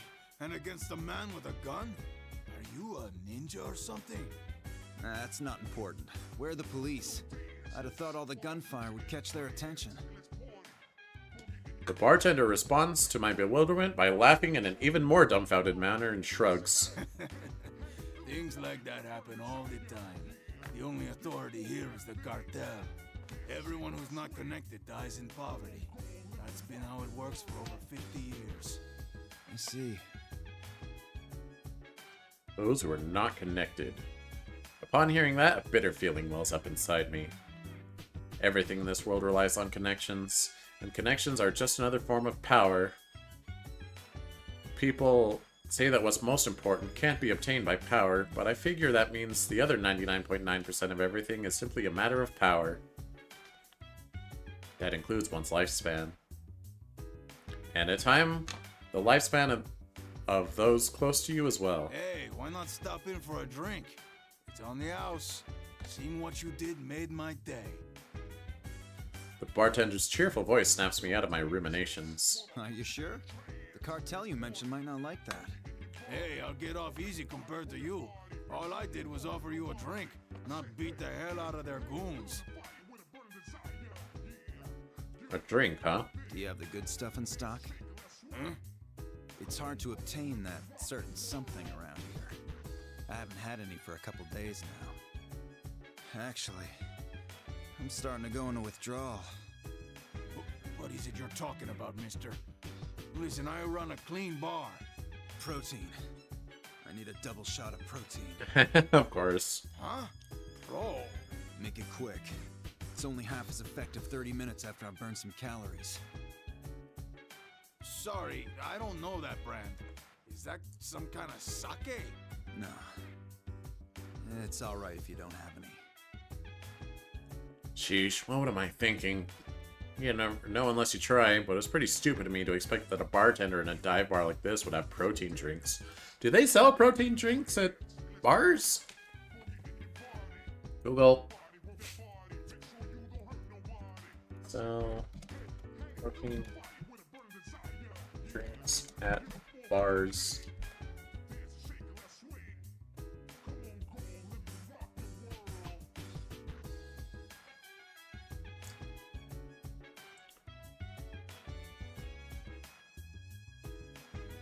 Alright, it's no one's dumb enough to even ask that question. I don't think it's a thing. I'm just getting protein drinks and protein bars, like a protein chocolate bar. Yeah, alright. Yeah. Akihiko L. I shake my head and collect myself. When I finally return to Japan, I'll have all the protein my muscle fibers are crying out for. It sounds great just thinking about it. Mountains of protein. Protein as far as the eye can see. But my daydreams of what a world of infinite protein would be like are interrupted. I take up my cell phone and see that I've received an email. There are 3 important things on the sub-display. First thing is the icon that tells me that international roaming service is in effect. Second is the name Kirijo. And the last thing is the word urgent. Looks like opportunity's knocking sooner than I expected. I can't hide my smirk. The fact that the message is urgent means that I'm being summoned for a mission. Fine with me. I haven't found any opponents worth my time here anyway.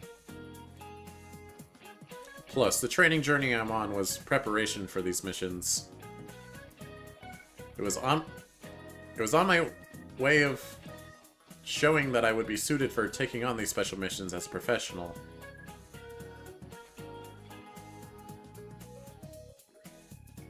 It seemed... yeah, that sentence confused me. It seemed that either my plan is working, or that this is fate telling me that the time to display my results has come.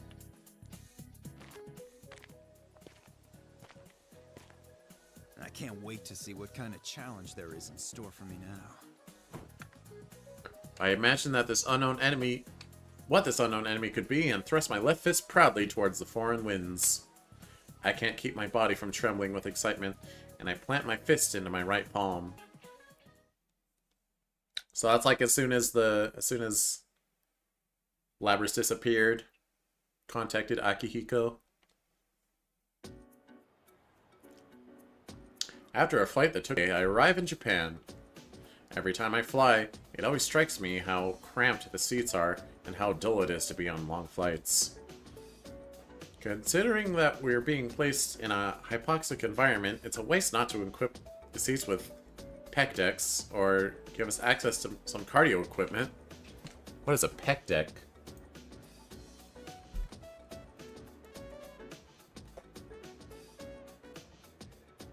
A pec deck, also known as seat lever. Oh, that's like that big the what you think of when you think of workout equipment, where you do like sitting presses and yeah.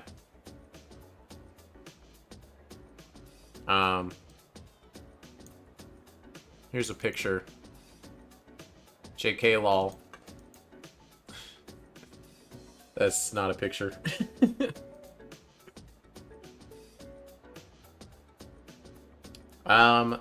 Airplanes would have to be a lot bigger to accommodate that, Akihiko. I don't know if you understand.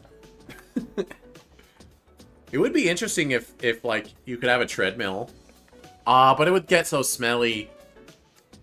Even if only, like, 1/10 of people are running on the treadmill, they'd get sweaty and smelly, and, no, bad take, Akihiko. As I head towards the arrival lobby while thinking about my ideal airline, I hear something I haven't heard in a while. A newscaster reporting in my mother tongue. Good morning. It's May 3rd, Constitution Memorial Day. Our top story today is an update on the hijacking 2 days ago. 5 men attempted a daring hijacking of a domestic airline, the first such incident in Japan in the 21st century. Police began their official interrogation of the arrested suspects this morning. But all depositions have been vague so far, with suspects complaining of muddled memories. Psychiatric exams are being considered. Yep, Labra's brainwashed him. That must be the incident she mentioned in her email. 2 days ago in Japan, a jumbo jet bound for Kagoshima was hijacked by a group of 5 men. The hijacking attempt was quickly dealt with because of the hijackers' half-hearted planning, but there was a bigger issue. Unbeknownst to the public, the passenger flight that was hijacked was supposed to have a very important piece of cargo loaded onto it. During the confusion surrounding the hijacking incident, the cargo seems to have been stolen before it was loaded onto the plane. The hijacking was just a smokescreen for the real crime. Using a hijacking as a misdirection for simple cargo theft is pretty daring, but it's also desperate and risky. My mission is to retrieve that cargo from whoever wanted it so badly. This isn't a situation that can just be left to ordinary policemen. This cargo is extremely dangerous, and the retrieval has to be done discreetly due to its sensitive nature. I look away from the monitor and begin walking again. My cell phone immediately begins ringing as if the caller was watching me the entire time. The name Mitsuru Kirijo appears on the sub display. Mitsuru Kirijo, she's the one who summoned me here for this mission. I didn't tell her any details about my return flight, but she must have found the information on her own and called after learning of my arrival. She's still as prepared as ever. It's me. It's been a long time, Akihiko. I'm sorry to call you back on such short notice. Don't worry about it. How was it a good stopping point? I was literally not doing anything, actually. I was kind of bored. Mitsuru has a much greater standing in the group than I, but we've been classmates since middle school, and she fought alongside me in my biggest battle. I have a feeling that the only reason we were able to pull through such an ordeal was because we helped each other back then. So, who's our next enemy? Don't be so impatient. You received the brief I sent you, right? What I didn't say directly in it is that the stolen cargo was from Ergo Research. I figured it would be Kirijo group related, with you having to call me back. Most ordinary people in Japan would have at least heard of the name Kirijo. The Kirijo Group. A large conglomerate, one of the few within Japan that can boast a large market share overseas. Their influence is so ever-present that they touch many aspects of a typical citizen's daily life. Mitsuru is part of that organization. In fact, she is the only daughter of its founding family. She grew up with untold responsibilities and expectations, and has been forced to navigate tumultuous social situations ever since she was young. That is why she has a refined personality, maturity beyond her years, and strong leadership skills. Although the same circumstances also expose her to the occasional surprising lapse into naivete. What was inside this cargo? The 5th generation anti-shadow suppression weapon, Labris. An anti-shadow weapon? Does that mean... Yes, she's one of Aegis's sister units. She was sealed at the time of the robbery, but we think it's very likely that she's been activated by now. Which means there's a good chance there'll be a fight. Alright. Yeah, this would be too much for the normal authorities. Sounds like it'll be right up my alley.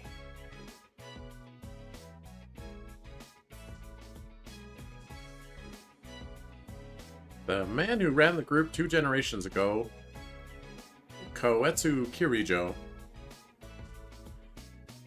he was the founder of the group, and also Mitsuru's grandfather. Around 10 years ago, some research he was working on brought about a huge distortion to this world. The forces that created that distortion were known as shadows. I guess the best way I could describe them would be to say that they are monsters incarnated of the darkness in people's hearts. In any case, there's something completely absurd like that. Koetsu Kirijo used Ergo Research, a facility that would later be known as the infamous Kirijo Ergonomics Lab, to repeatedly perform inhumane experiments. He was artificially drawing out shadows in an attempt to gain powers beyond what mortal man should have.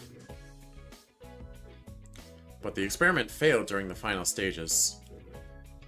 What remained after a big explosion were over 50 casualties and a distortion in the world that can never be repaired. Normal people are completely unable to sense this distortion at all, and yet the same distortion could cause the entire world to collapse. 3 years ago, Mitsuru and I, along with our friends, devoted ourselves to a fight in order to end the threat of that collapse. It's Yukari, and we got MC-kun and Fuka. Awkward looking Fuka behind Mitsuru's shoulder.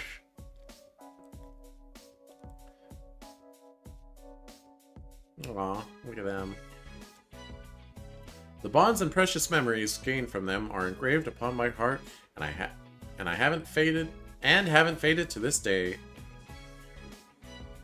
Fighting is not our first option, but I'd be more reassured with you there.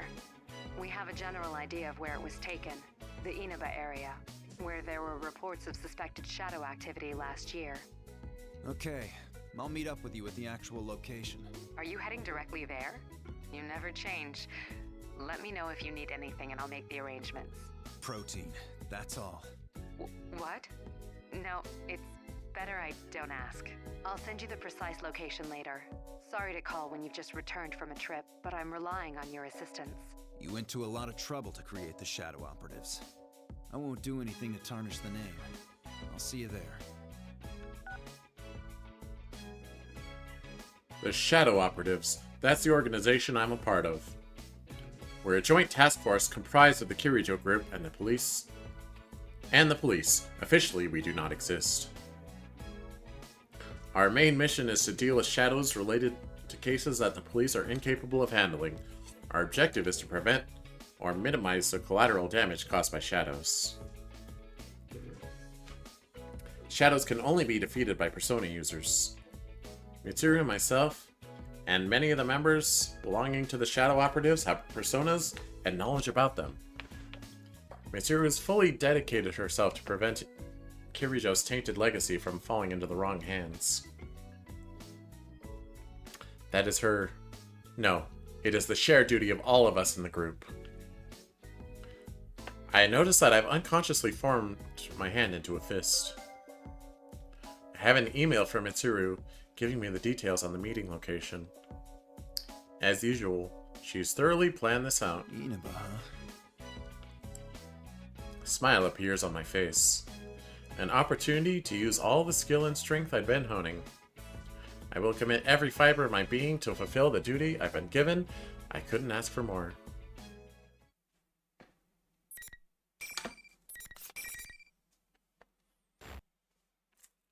Well, the same day, afternoon. I arrive in Inaba earlier than I'd planned. There's a lot of time to kill before I need to be at the meeting.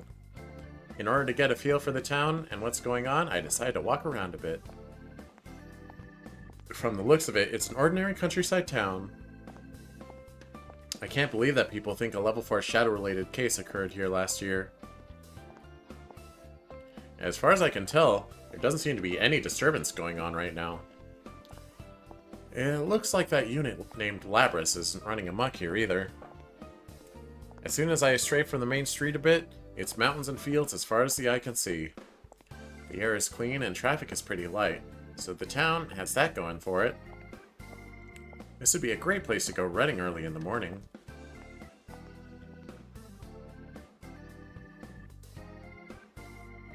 I wait for evening to come while exploring as much of the town as I can. It's almost time.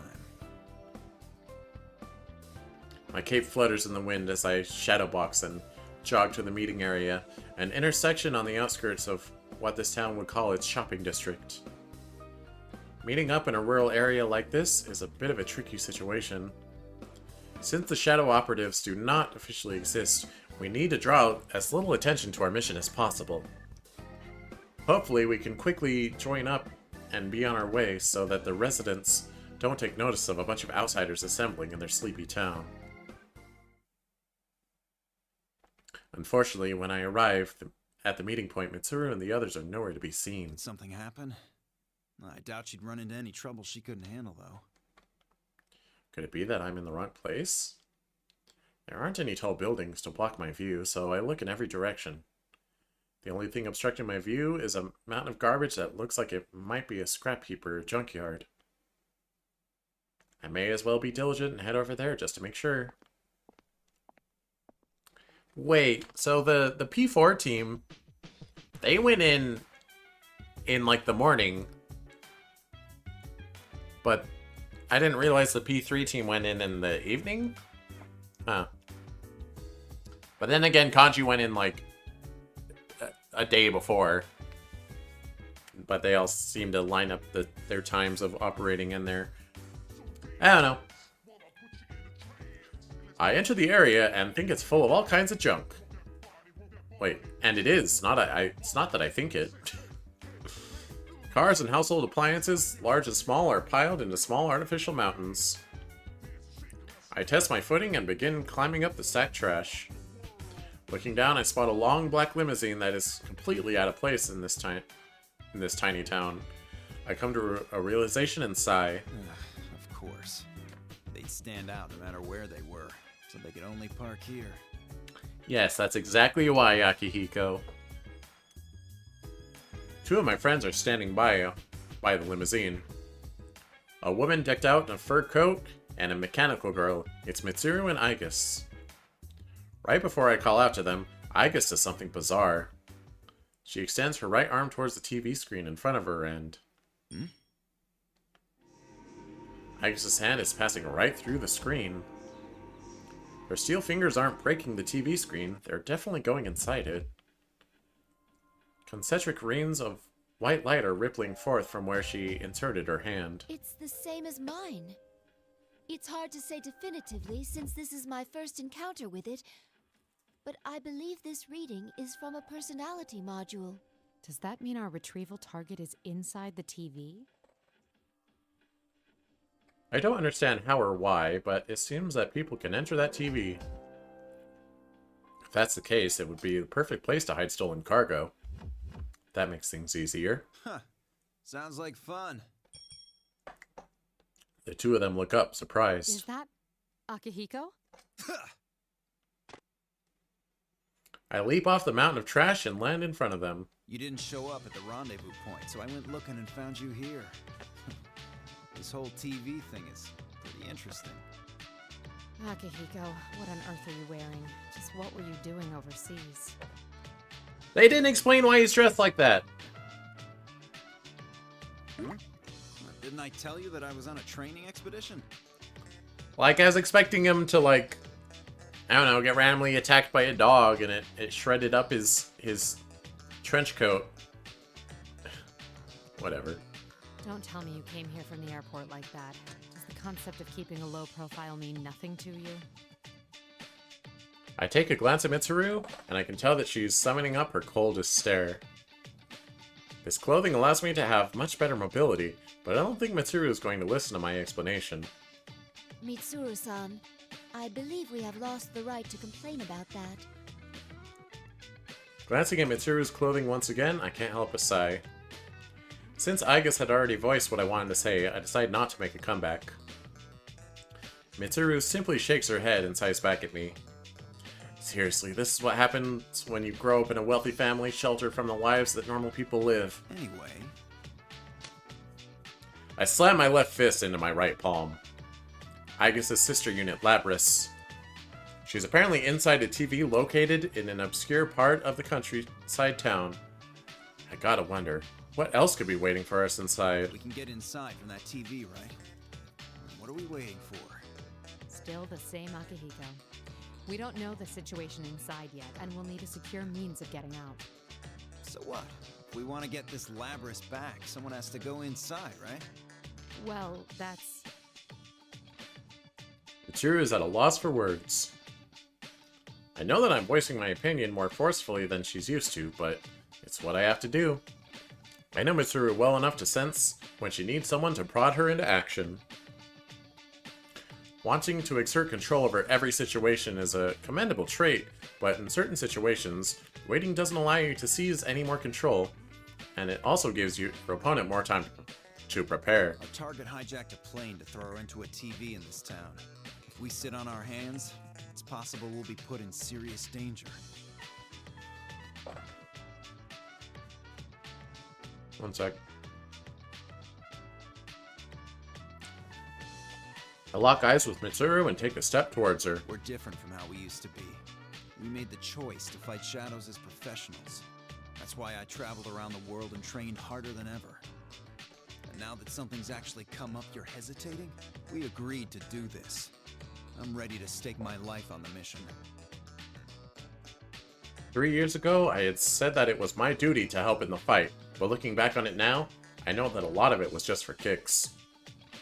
Seeing myself definitively become stronger and experience all that personal growth was incredible. Becoming stronger felt like it would satisfy some deep desire within me. And if I died giving my all against a really powerful opponent, I didn't really mind the thought of going out like that either. I was honestly fighting for my life more than anything else. For myself more than anything else, but now, something has changed in me. I wandered around the world with something in the back of my mind constantly nagging at me. Something about not having a grasp of some part of myself. I know that I want power. The power to protect others. But that feeling has always been there. There's still something else though, something different. A few seconds of silence pass, then Mitsuru's eyes narrow. Her eyes are filled with steely determination. Alright. Wait right here. I need to go make a phone call first. Okay, but make it quick. Mitsuru heads towards the long limousine with a wry smile. I turn my gaze towards the most prominent of the illegally dumped TVs. As I reach out towards the screen, my fingers sink into it exactly the same way Igus's did. My fists are ready for action. Excitement wells up within me as a reaction to the new sensation I feel from my fingertips.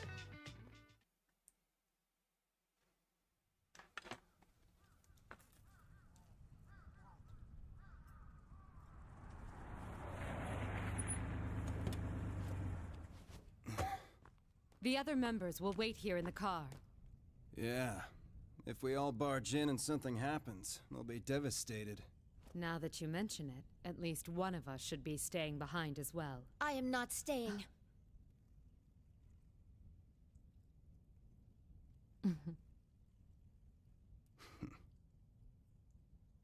Us three will be plenty. We'll end this in a flash. No problem. The same as always. Although, we have no idea what might be waiting for us on the other side. Don't get careless. Right. This situation, it brings back memories.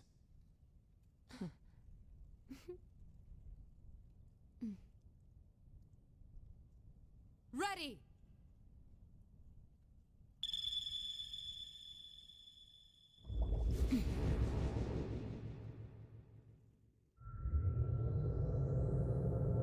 Are we gonna see Naoto? Is it gonna pop back out? Yep.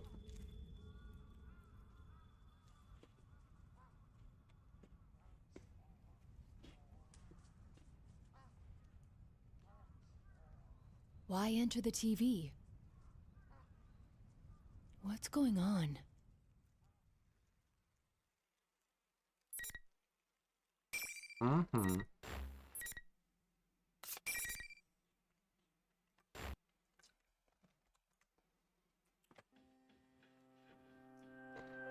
When I open my eyes again, the first thing I can see is a high ceiling. I get to my feet and look around. Basketball hoops, a ground lined with white tape, and folding chairs stacked high into the air. Is this A gym? What I'm seeing now isn't matching what I expected to be seeing. If my memory is correct, I entered the TV with Mitsuru and Aigus. Is this what's inside of the TV? Then it hits me. This isn't reality. Everything looks extremely real, but I sense odd presences nearby. I brace myself inside this oddly quiet gym. If I'm the only one here, I must be cautious. I'm alone? I suddenly realized that Mitsuru and Aigus should be here too. They came into the TV with me, but they're nowhere to be seen. Did we get separated from each other as we were falling in? No. It's more likely we're separated intentionally. Well, I don't really need to worry about them. I'm pretty sure that they'll be able to handle anything in here on their own. Even if something does attack them, those two will just counterattack with icicle executions and machine guns. This feeling in the air reminds me of somewhere, though. I felt this harsh atmosphere before. I dig through my memories. That's right, this is what Tartarus felt like. Wow. The Tower Full of Shadows where we did battle 3 years ago. Since this area is unfamiliar and I'm assuming hostile, there's no knowing when an enemy may attack. But waiting around to get ambushed isn't really my thing. It's time for me to get moving. Just as I think that.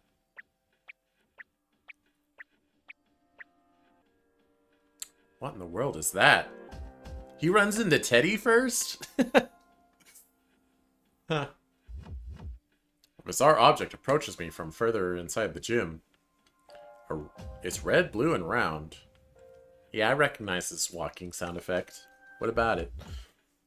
On top of that, it's walking on 2 feet.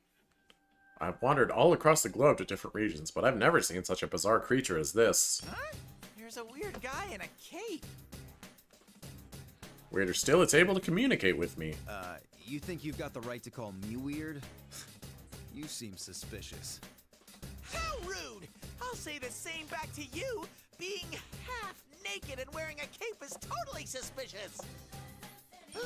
Could this be the pervert I've heard rumors about? My innocence is in danger. You're making no sense at all. Who are you? Oh, don't tell me. Are you a shadow? Hang on 1 second.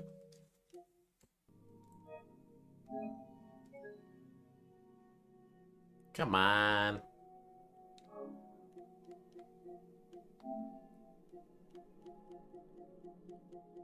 I was downloading a Genshin update in the background.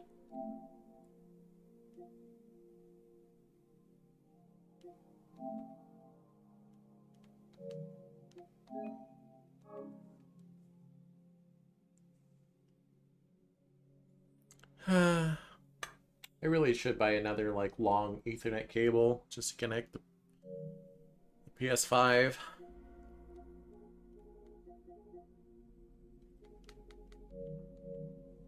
Whatever, it's not important.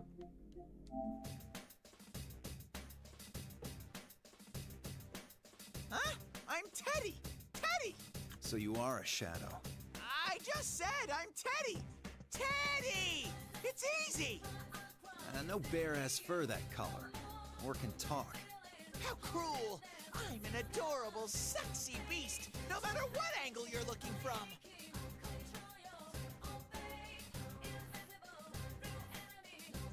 Teddy. Does that mean he's different from an ordinary kind of bear?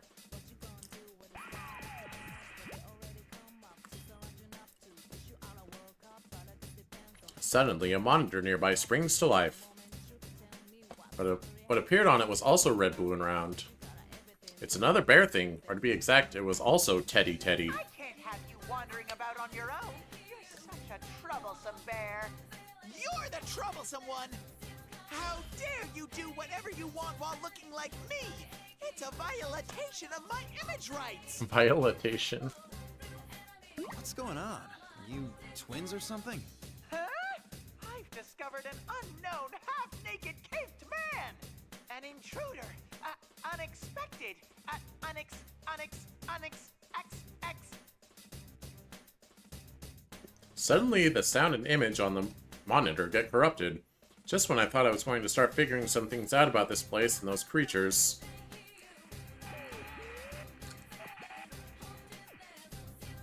The screen flickers and dies out.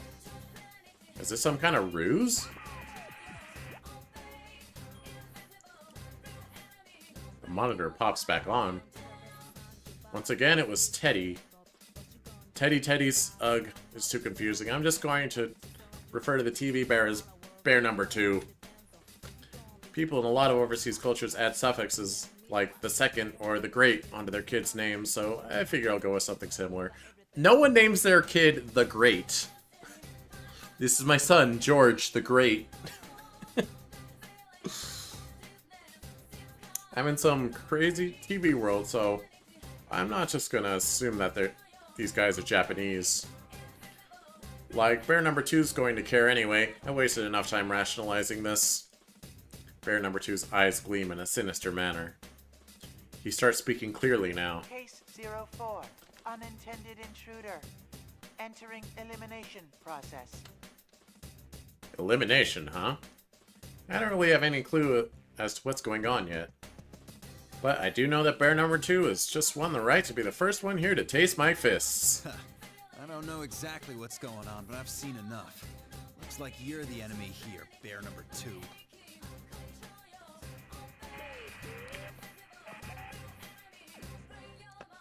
I'm not sure how much stock I should put into common sense while I'm in this TV world. But if he's using a PA system, I'm guessing that there needs to be some kind of control booth for it. Since I'm in some kind of school, that means I'm probably going to find Bear Number 2 in the announcement room. If Labrys is inside here and if Bear Number 2 is running this whole event, he's gonna have some kind of information about her. How's the game? Game is good. I'm on route number 9? No, 8 out of 12? 9 out of 12. Yes. It's good. I like the characters. And I got used to all the internal dialogue. Internal monologue. I turned to Teddy. As for you, Teddy, he seems to be your enemy too. But why don't you step down and let me handle him? I proceed to walk off in search of the announcement room. But... No way! What? I mean, who are you? You haven't even told me your name. And that bear might be a bad guy who tricked my beloved sensei and friends. I can't leave this in the hands of a half-naked caveman like you. Teddy looks surprisingly resolute as he refuses my offer. Does he have friends of his own that he's trying desperately to protect too? Well, your costume is strange. I do like that fire in your eyes. What's that supposed to mean? It sounds perverted coming from a half-naked cave guy. Hey, I have a name. It's Akihiko Sanada. You don't have to call me half-naked cape guy. And I know I can't prove I'm on your side just by saying so. So judge for yourself whether I'm worthy of your trust. In the ring. You're that excited to do this? Fists don't lie, you know? Now come on, and I'll give you everything I got. I put my fist out in front of me and focused. If one does not face their cowardice, they cannot summon a persona. That's why persona users used to have to undergo the trial of holding an evoker to their heads. But that was simply a ritual to overcome one's psychological blocks. It isn't a required step in wielding a persona. My resolution has always been within me, after all. Come, persona! Oh, wait, he has his evolved one. Everyone else has their base persona. He has his evolved persona. Or wait, did Mitsuru have her evolved persona as well? I just can't tell the difference. I sense power rising from deep within me. Yeah, beat up Teddy time! My favorite time!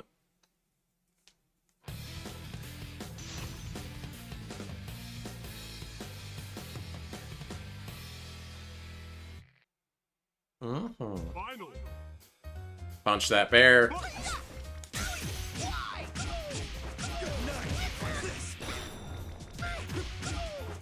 Yeah, huh?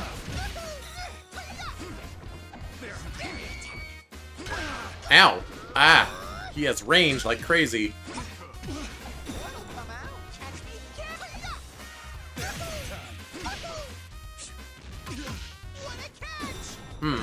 Ah!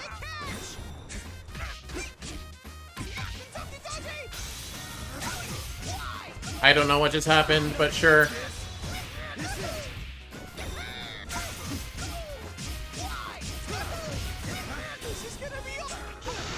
Ow! We're good, we're good, we're good. You're up.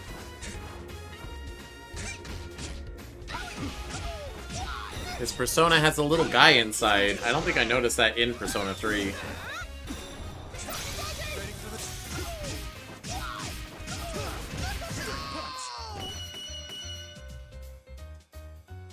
He's tough. You gotta get in. And he doesn't do that much damage with his normal combo.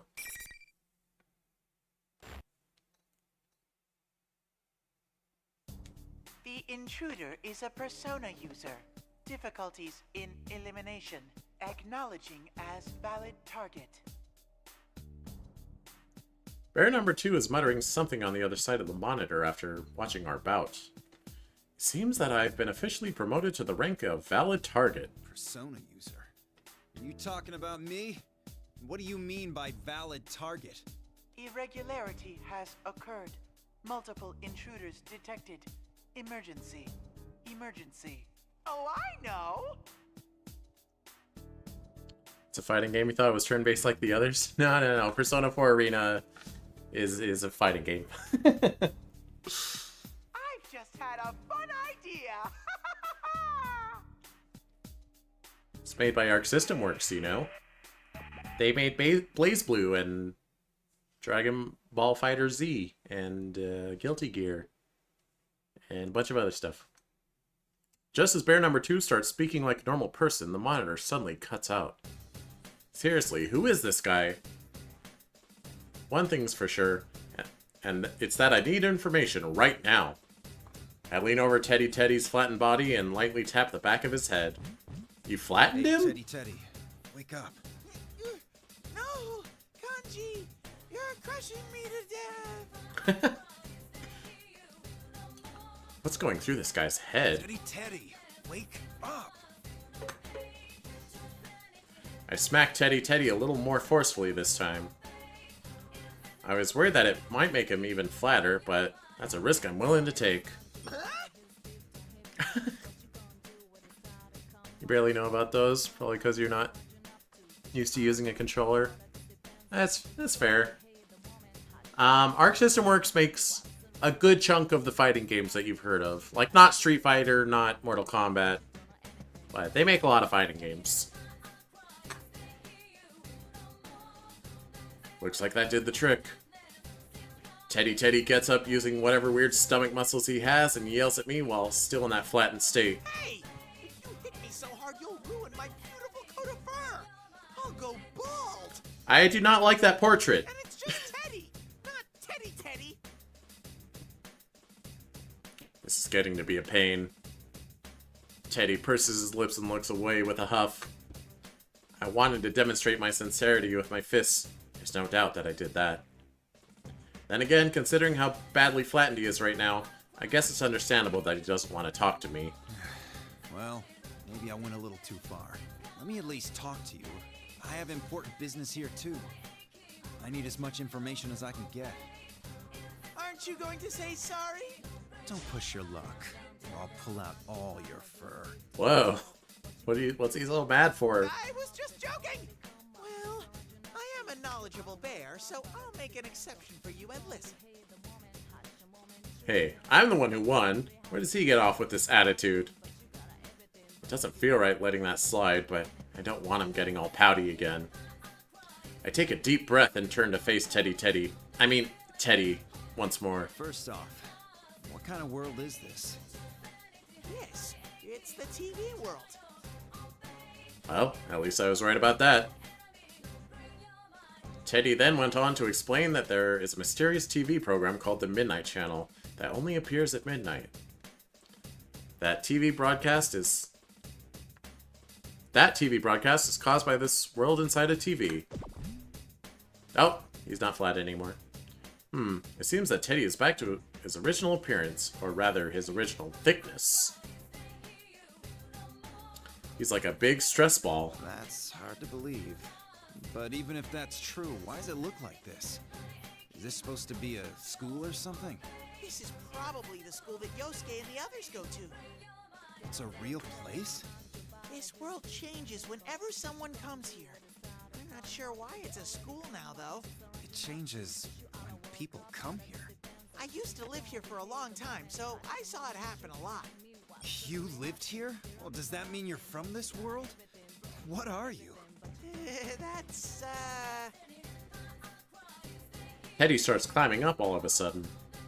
He started getting nervous when I blurted out the realization that he was living in this world and that he wasn't human. Embarrassed about being different from humans, huh? He definitely doesn't look human, but it's easy enough to overlook because he's able to easily carry out a conversation with me. And his fist definitely had a heart. I guess immediately springs to mind. Her fists have heart. She's a machine, but she also has the same heart as a person. Though this Teddy may be some kind of costume creature, he must have a heart as well. That being said, he does look pretty stupid. There's so much I don't understand. But I can at least say I'm pretty sure you're no threat. Of course not. I'd never cause anyone any trouble. If you know this world so well, does the name 5th Generation Labrys sound familiar? I've never heard of it. Every day's great at Juness. I usually spend my time there. But when I came to, I was locked up here. I managed to escape, though. Only to find that an imposter Teddy was causing a bunch of trouble with his P1 Grand Prix. He was bummed out a minute ago, but now his face is bright red and there's steam pouring out of his head. This guy's a real piece of work. That guy who showed up on screen looked exactly like you. He calls himself the General. But don't confuse me for that phony. The real Teddy is made of all natural bear fur. If that was someone in disguise, there must be a reason he's trying to look like you. Ooh, I know. It must be because he's jealous that Sensei and everyone love me the most. But he's not 1/1,000,000th as cute as me. Anyone can tell he's a fake. I think you only need to say 1/1,000,000th. Right? That is... You don't say 1/1,000,000th. You just say 1/1,000,000th. Anyway, sorry. Yeah, it's totally obvious. I recall what Teddy said about the Midnight Channel earlier. Some of the things that happen in this world are broadcast to the outside world. If that's the case, then misinformation may be spread and people could be confused or misled. At this moment, I'm not sure why someone would be intentionally causing such confusion, but this Teddy guy mentioned that his friends were here. If bear number 2 is in opposition to them, then it's not too big of a stretch to imagine that he's trying to turn them against each other. Alright, one last question. You said you used to live here. Do you know how to get out? Is Akihiko gonna get to watch the movie? Like, he would love it, right? Because it's all, like, pro wrestling based. Of course! That was one of my specialties. I always helped other people when they needed to leave. But it's not working here for some reason. I'm losing my confidence. This is one bear of a Ted-ache. Boo! Ooh, that was an advanced joke.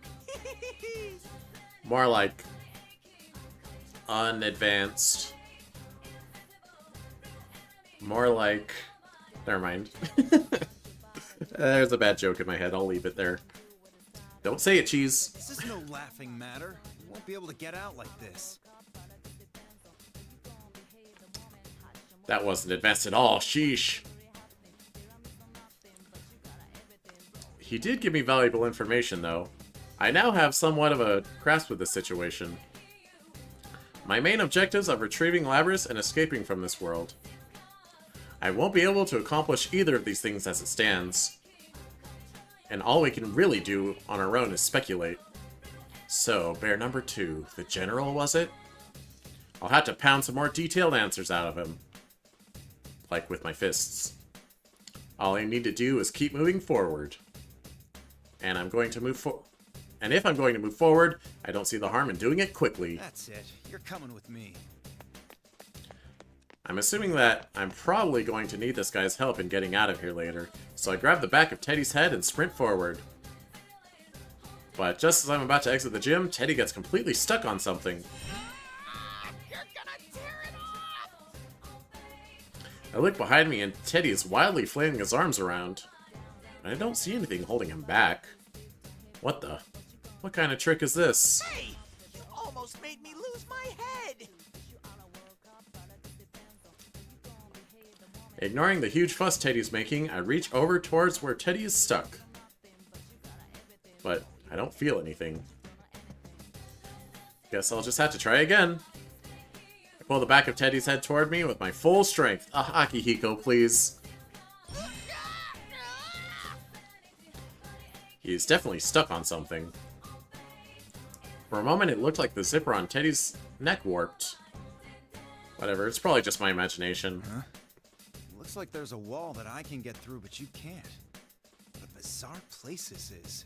Says the half-naked cape guy who pulled at my head so hard it almost came off! Oh well, I'll have to leave you here. Make sure you don't go anywhere alone, you hear me? I can't burn any more time here. As I turn my back towards Teddy to proceed on, his yell echoes inside the gym. I won't let you abandon me! I get lonely real fast! I'm coming with you! An enormous crash reverberates throughout the area. When I turn around, I see a flattened Teddy fluttering to the ground like a sheet of paper falling off a desk. He must have got a running start and slammed right into whatever's there at full force. Wait, just anything will flatten him these days, huh? Did he just run headfirst into an invisible wall without even thinking about how much it would hurt? Huh. This guy said that the General is an enemy of his friends. And because his friends are at risk, he can't just leave everything to me. His lack of regard for personal safety may be because he's so worried about his friends. He behaves oddly, but once you look past that, I can totally empathize with him. Sorry. I'll come back for you when all this is settled. Just hang tight, Teddy. I know it's a tough situation. I hurry to where the enemy is, for my mission and for the sake of Teddy and his friends.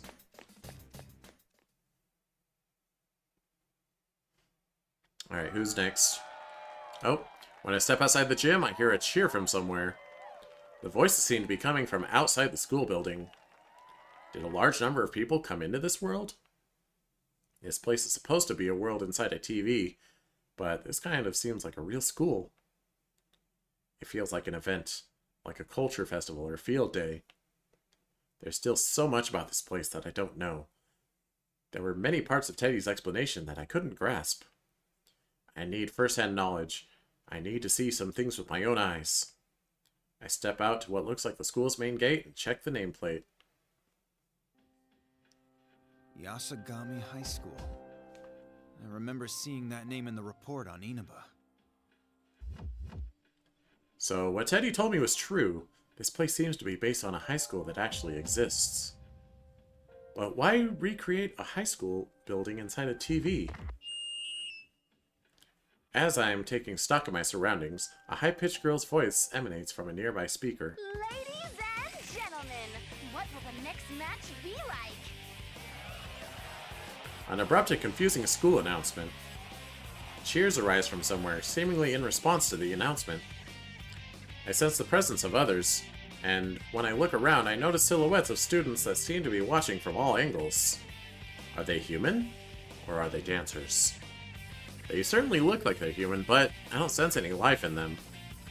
No matter where in the world I went, people who were excited about a battle had a certain spark to them, and these guys don't have it. Wow, this is one fired-up crowd! Hi, everyone! Cheezette will be your commentator. But first, the General would like to say a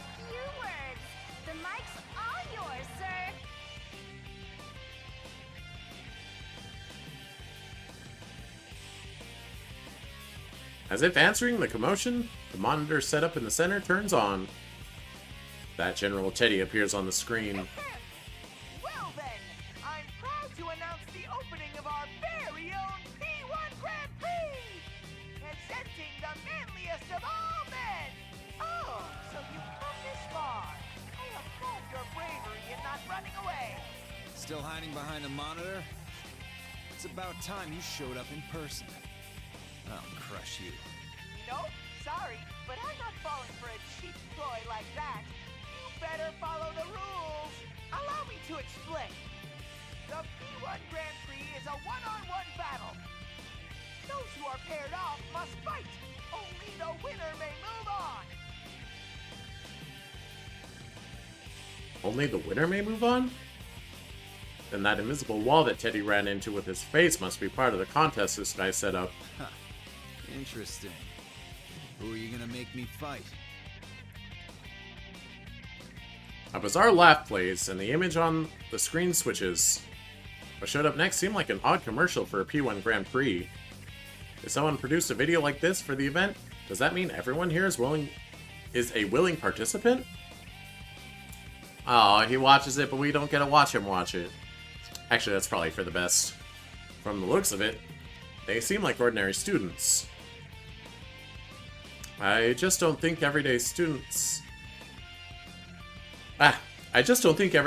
like this would be involved in the hijacking of an airplane and the stealing of Labris, but... Huh?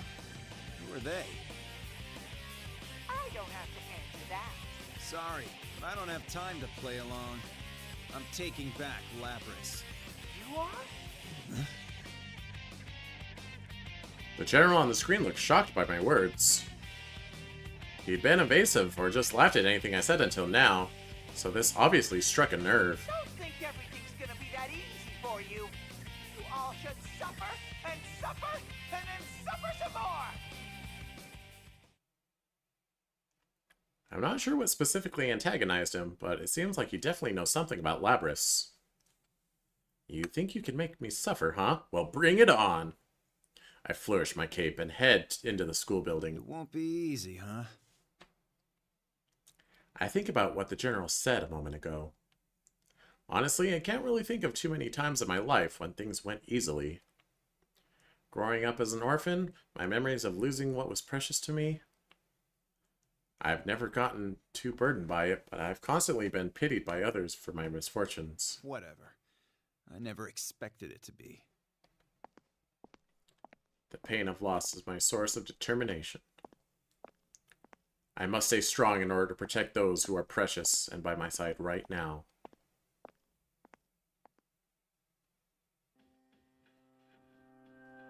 I proceed through the school building, and after climbing a number of stairs, I notice something odd. This place is bigger on the inside than it looks on the outside. The hallways don't turn in the direction you'd expect based on how the outside of the building looks, and the way the classrooms connect with each other is bizarre as well. This is what I'd figure another world would be like. Huh. Frickin' MC Escher building. Well, not quite. I reach towards an upcoming corner and come into contact with an invisible wall. I see, so this is what prevented Teddy from following me. I couldn't have done much earlier, but now that I can actually touch it... I put all my strength into that strike, but the wall barely gave at all. Wow, it gave a little bit? If it shakes, that means it's taking some damage. If I keep attacking it, I may be able to break through a portion of it and punch my way out. But I really don't know how much of this whole charade I can break through by destroying these walls. It wouldn't be a smart way of expending my energy. That's when something catches my eye. A window. When I reach towards it, the invisible wall doesn't impede my progress. I knew it. Whoever set this up only thought about blocking people's paths. Anywhere there already was a real wall got overlooked. I'm not obligated to play by the enemy's gimmicks. If they want me to go one way, maybe I can gain an advantage by taking a route that they don't expect. And I'll just go another way. I put my hand on the window's frame and jump outside. Yeah, this is what happened in the joke Chie route. I mean, it happened in the real route, but Chie followed him in the joke route. I landed near a classroom that seemed to be partly below ground level. I looked through one of the windows. Though the interior is odd, it looks like it's a music room. The music's closed, but it's still just a glass window. If this was a real school, I'd hesitate to do this, but hey, this is a fake world. I rear back and put my fist through the window. Whoa! What the? Who are you? Oh, Kanji's gonna love Akihiko. There's someone else already inside the room. He's a well-built young man in his school uniform. Huh? You're that guy from the video. Did you just come falling from up there? What's going on? Answer me! I remember now. You're the blood-curdling beefsteak emperor. Hell no, come on! Did you even try to remember my name?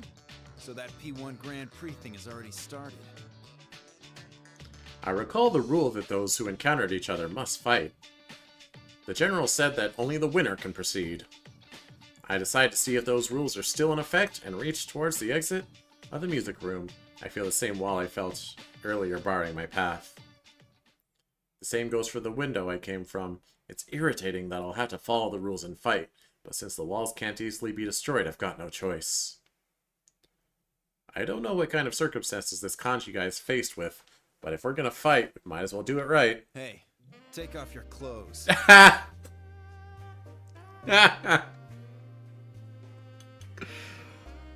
Oh. Akihiko, you have no idea. What the hell? How can you ask that straight out? What's wrong with what I said?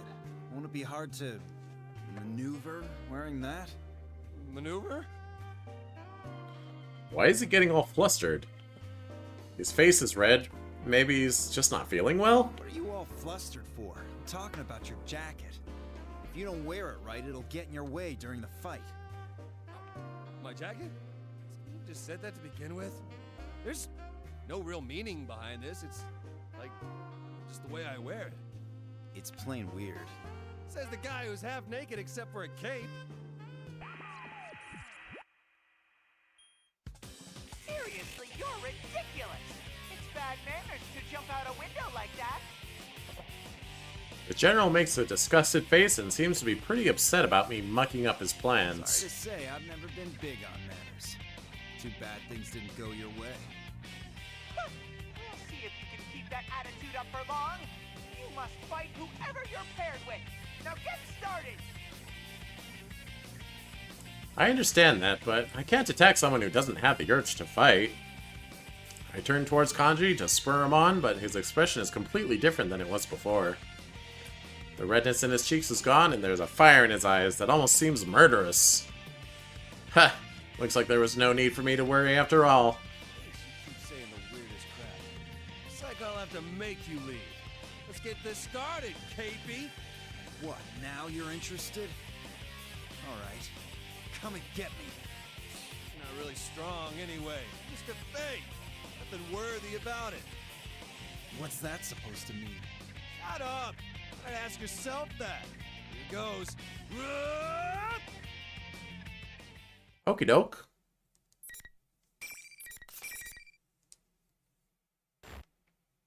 They'll have more to say to each other after the fight. It'll be fine.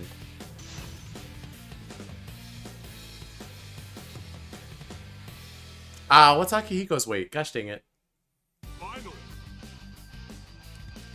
I need to look at that. Because I was saying earlier about how Kanji barely weighed anything for his build and size.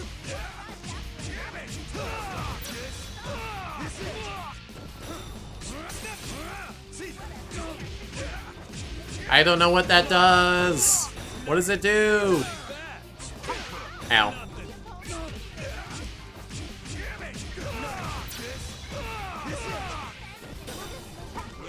Ah, he grabbed me! What the heck? Right when I pressed the grab button.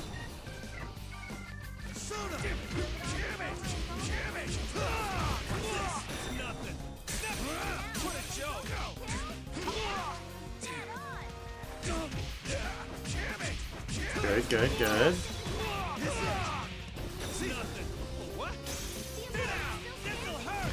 Ow.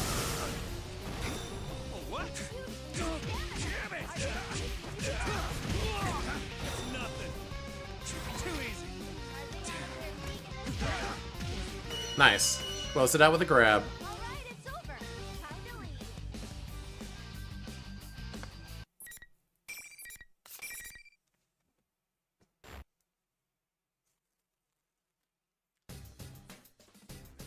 I take a deep breath next to the collapsed kanji to lower my heart rate and wind down from the battle. Then I calmly re-examine my surroundings. During the battle, I had noticed that the spectating students had changed into something completely different. They're not humans, they're silhouettes shaped like people, or something. I don't know why they're showing their true form now, but that's fine. If they're not human, then there's no need to worry about them. I'll just leave them be.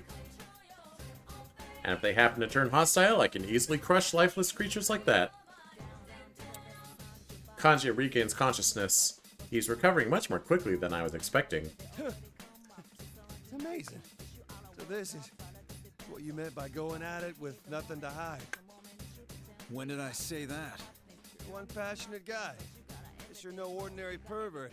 Oh, since when am I a pervert? Kanji flashes a bright smile that's different from the one he displayed before the fight.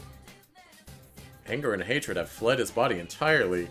Now that the fight is over, it seems like he's got spirit. Oh, man, for a dream, that sure hurts. Huh? That's weird. How come a dude I've never met before is here in my dream? Dream? What are you talking about? Aren't we inside the TV world? Huh? The TV world. If you can dream with your eyes open, I'm pretty impressed. What? You're inside the TV? I seriously thought this was all a dream! It doesn't seem like Kanji's acting. He honestly seems to think that this entire thing was all a dream. I thought that the people in that promo were related to the general, but maybe everyone here is actually dragged into this by force? If so, I can't abandon the others who were in that video either. Hey, do you have any idea who the other people in that video were? They were pretty much all my friends, but... Oh, crap. Kanji clutches his head as something occurs to him. It seems quite I serious. thought this was a dream, so I kinda sorta beat the snot out of a couple of them. Well, if they lost to someone who was half asleep, they'll just have to suck it up. You think so? Things are just that black and white to you, huh? Seriously? I thought it was going to be some important information. This Kanji guy's been yanked out of his normal life into this weird situation, yet he seems oddly blasé about it. Wait, if this isn't a dream, then Ted and Rise are really hosting it? General Teddy. The other Teddy said that he was a fake. A fake? You're kidding me! How'd he make such a perfect copy of the bear suit? That's the part you're hung up on? Yeah. They're hardly twisted bastards who enjoy watching friends crush each other. You seem pretty sure of your friends. Man, the things I went through with those guys. And here I thought you were a pervert who wasn't listening to a word I said. Guess I had you figured wrong. Looks like this guy is having a tough enough time just changing the way he thinks about me. Maybe he's just an idiot. The way his expression changes to that honest and relieved look from when he's talking about his friends. It seems he has friends that he can really trust. If we'd met under less dangerous circumstances, I wouldn't mind sitting around and chatting with him for a bit. But I have a duty to attend to right now. By the way, have you heard the name Labris anywhere? She's supposed to be somewhere in here. Huh? Lab rat? What? I see. No, if you don't know, don't worry about it. Don't worry about it. And with that, I leave Kanji and begin walking towards the door. Kanji calls out and stops me. Hey, wait a second. You haven't told me anything about you. Who are you? What did you come inside the TV for? There's no point in explaining. What? Kanji attempts to stop me, but he changes his mind. His expression tells me that he's not satisfied with the outcome, but he swallows his frustration and takes a seat on the ground. Since he's fought against a number of people already, he must understand that he can't proceed on because he lost. Kanji looks directly into my eye and speaks up. Well, I was the loser here, so I can't complain. This isn't a dream, and my friends are in trouble. You can always complain. Doesn't matter if you lost a fight. That's all you need to say. I answer with a smile. I know. I won't let anything happen to him. The way you fought says it all. You can't throw punches like that without a shitload of training. You feel your determination behind every one. Yeah, the same's true for you. Good work. I noticed they only blink while their lips are flapping. Oh, never mind. I lied. Kanji, blink. Kanji? There he goes. Phrases exchanged after trying to beat each other senseless. We have a moment that only those who have just brawled against each other can share. Kanji skills are exceptional for a high school student. When I was in the boxing club, there was only a handful of guys who could stand to trade blows with me like he just did. Considering that he's this good with self-taught fighting skills, there's no question that he's become an unparalleled fighter if he had he'd become an unparalleled fighter if he had proper training. You should be careful. My friends are hella strong, you know? If you're not careful, you'll be eating pavement. Was that supposed to be a genuine warning for me, or was that a boast about how great his friends are? Either way, I can understand the feeling behind his words. The feeling behind his words. So, I just smile back at him. I don't know about that. My fists can't be stopped that easily. There's nothing more I need to say to Kanji. I turn and begin running down the hallway.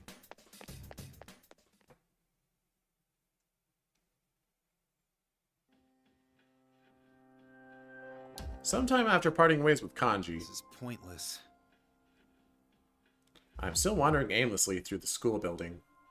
I have no idea if the path I'm taking now is correct or not, because the invisible walls keep getting in the way. I spot another window and reach towards it. Guess they fixed that little loophole. Nice try, though. It didn't take them very long to put invisible walls over the windows. Have you tried punching through the regular walls? Just as I put my hand back, the PA system blares. No more breaking the rules. Seriously, why can't some people follow simple directions? You act like I ever intended on following your rules. The fact that they've gone through the trouble to correct their oversights means that limiting our movement must be very important to them. They don't want to let us escape. So that probably means there's something waiting up ahead that they've placed there for me. I follow the path dictated by the invisible walls until I reach the classroom. Is this where they wanted me to go? Akihiko, you're all right. Then again, seeing you isn't necessarily cause for celebration. If we're both here in one place, that means... Yeah, looks like it. Who I found inside the classroom was none other than Mitsuru. Normally, running into her would be a great relief, since it would give me a capable ally, but since the stupid P1 rules are in effect, that isn't the case here. So, you're my next opponent. This is exactly what the enemy wanted. When Mitsuru makes this bitter declaration, the monitor inside the classroom turns on. I already knew who I'd be seeing. It's the General.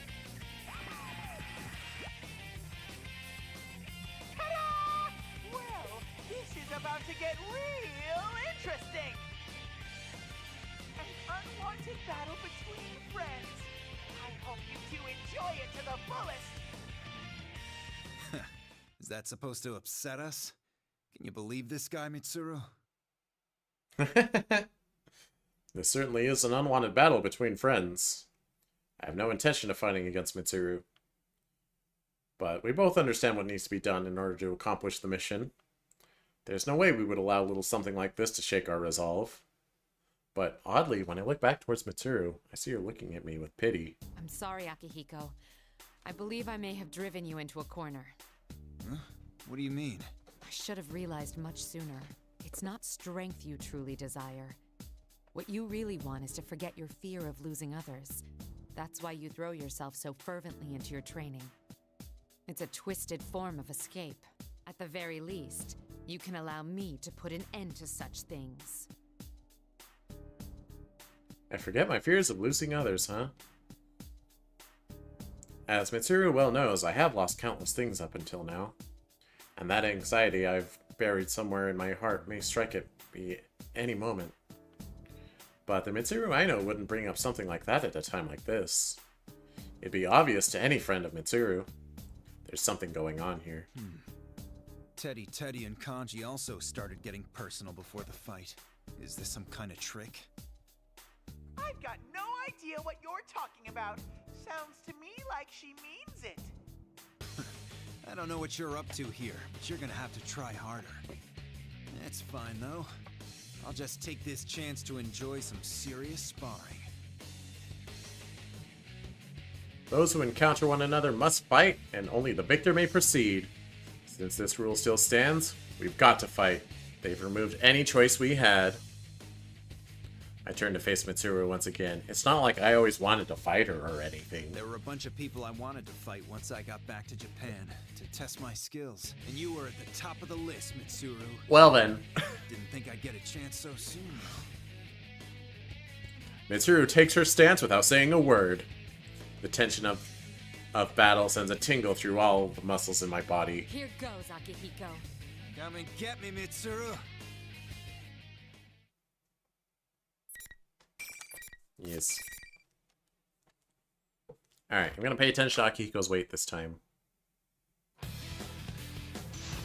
64?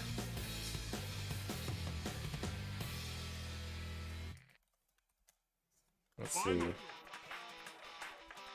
140 pounds? He definitely weighs more than that. There's no way that I weigh more than Akihiko. Look at him. He's ripped to high heaven.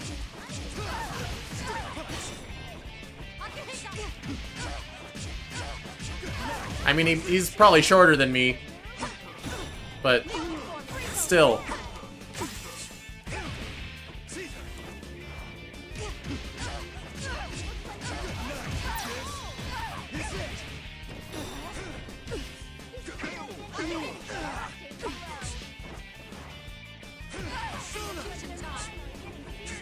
Oh, that's a gravity.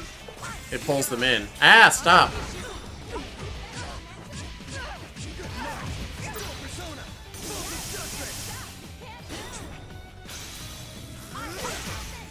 That was an accident.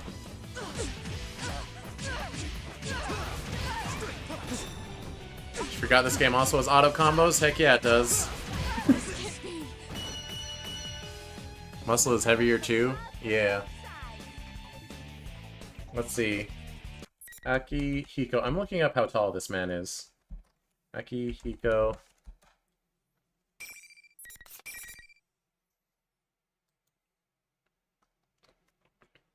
Let's see.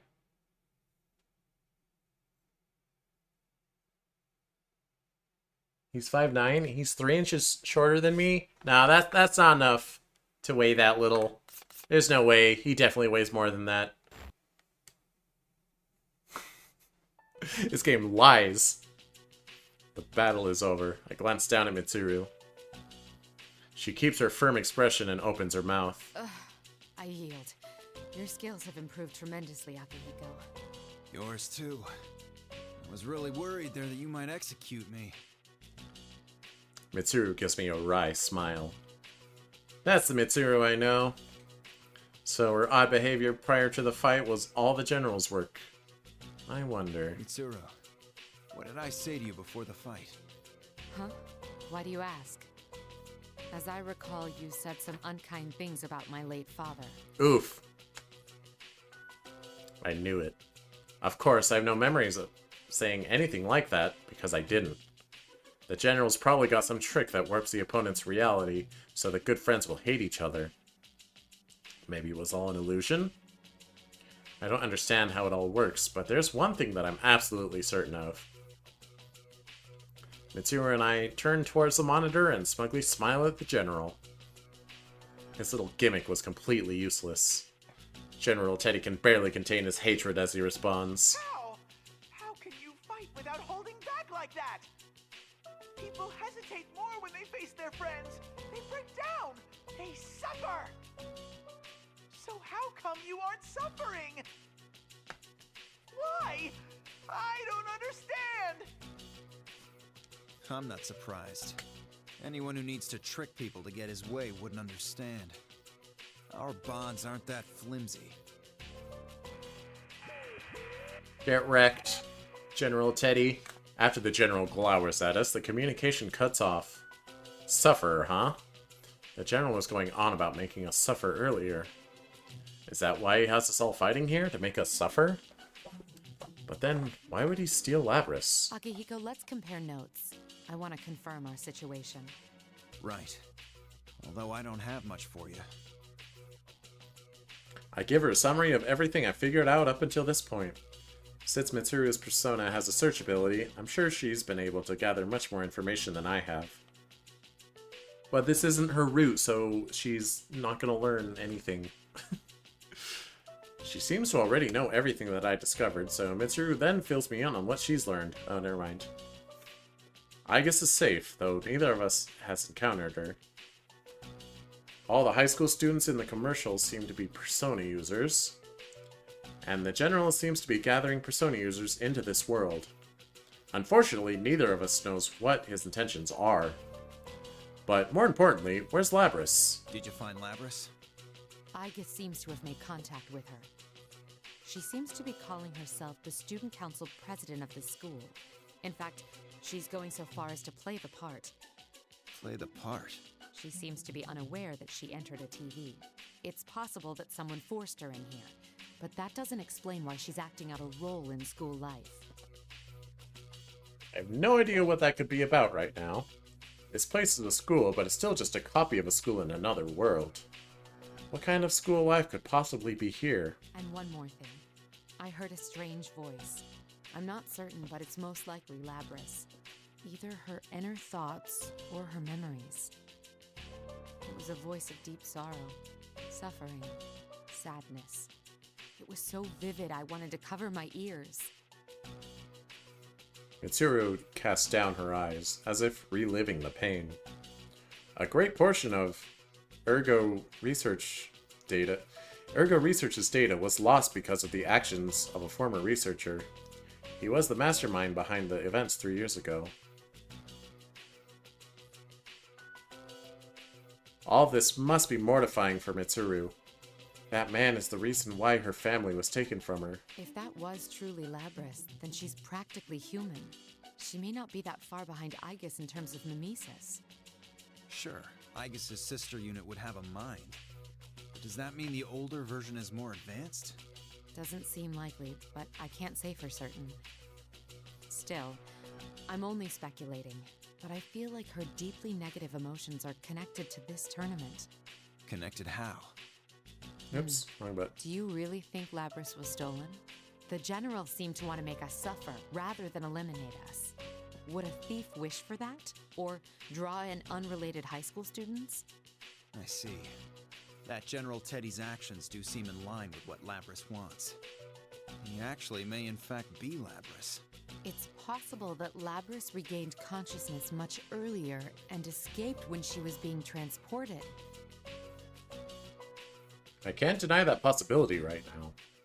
But there is something else I do know. Mitsuru, you're doing your brow-furrowing thing again. What? That doesn't matter right now. You're overthinking things. All this conjecture and speculation will drive you nuts. Let's pick this up again once we defeat the enemy. Mitsuru has always been like this. She imagines worst-case scenarios that haven't even happened yet, and burdens herself coming up with contingency plans based on them. Even though she doesn't necessarily stop moving forward, it certainly does weigh her down. Sometimes we need that hard-headedness, but there's a time and a place for it. Ever think that maybe it's you who's underthinking things? Never. Anyway, there's no time to lose right now. You know where the enemy is, right? Yes, I've traced its location. It should be nearby. I will leave the rest to you, Akihiko. Don't disappoint me, alright? As Mitsuru says those words, her expression softens a bit. It seems that I've been able to reach her. Ha! Of course not. Mitsuru has grown as well. She's changed since that battle 3 years ago. Now that I think about it, a lot of time has passed since then. None of us have remained stuck in the past. We've all changed. I part ways with Mitsuru and hurry on ahead. According to Mitsuru's search, the enemy seems to be nearby. The enemy is waiting for their encounter with us as well. Well, that's one wish I won't mind granting at all. Just as I reach the top of the stairs, a loud noise punctuates the atmosphere. Is someone on a rampage with their persona? No, that's not it. It's the sort of sound that a massive object creates upon impact. I hear it again, coming from the room ahead. There are no invisible walls that prevent me from making my way towards the sound, and I finally reach my destination. The announcement room. Here we go. The monitors and PA system must have been controlled from this room. I grab a door handle, but it won't open. This is different from those invisible walls. However, it's just an ordinary door. Sorry if there's a broadcast going on, but I'm going to have to punch my way in.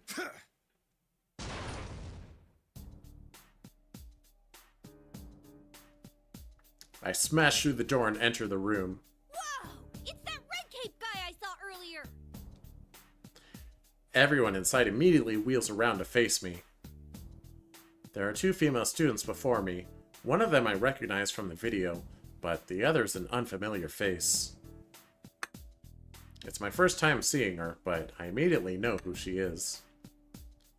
She looks just like a regular person aside from all her mechanical parts. It's Labris. And General Teddy. So it wasn't Labris after all. Immediately, General Teddy, who's glaring at me, begins to change. Or charge, whatever.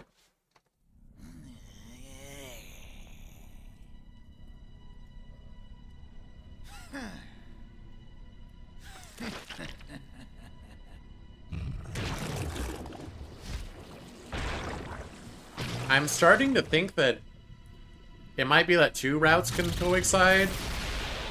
Because Teddy's and Naoto's routes seemed compatible, that they could have both happened.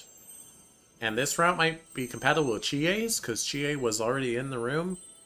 And Chie's, like, ended with Akihiko, like, breaking in. Although that was after this scene, so... maybe not.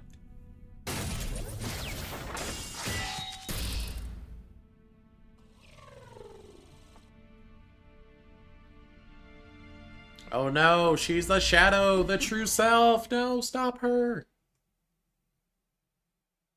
I am a shadow. The true self. Ah, dang it. Another Labris. Yeah, this is the same CG that Chie had. Well, this is completely unexpected. I can't even come up with a reason for why something like this would occur. Maybe this is another one of his illusions. No, if that were true, what I'm seeing would be more a direct assault on my inner thoughts. I start inventing and discarding possible reasons for what's happening. Eventually, I just cast aside all my theories. I take a deep breath and calm myself. What is my objective? I was summoned to retrieve Labris and to prevent any danger from spreading. It doesn't matter if there's 1, 2, or 21 of her. My initial objectives are unaffected, and I will give everything I have to complete my mission. Fine. I'll just calm them both down. Okay, one's clearly aggressive and one's scared. Look at them. Sensing the hostility directed at me, I smile, eager for a fight. Let me fight one! Let me fight one! Ah! Dang it. Well, that'll do it for today. Oh, I forgot to do Naoto's super, and we'll do Akihiko's too.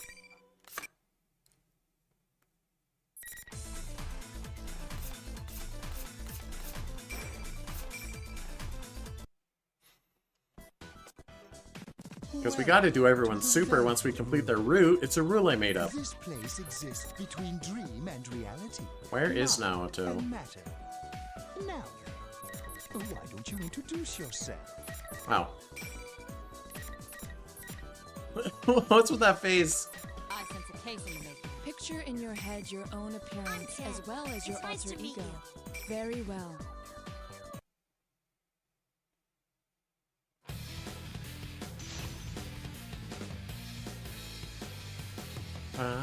No. Alright. Oh, that's not correct. This is it! I'll prove to you that I know how to fight! Prepare yourself! That's what you get for not knowing your place. Alright, just shot him in the head, I guess.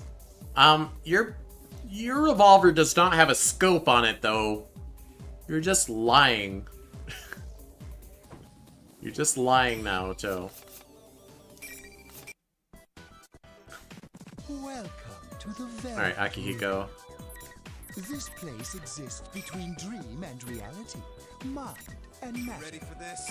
Picture in your head your own appearance as well as your alter ego. I wish you good luck.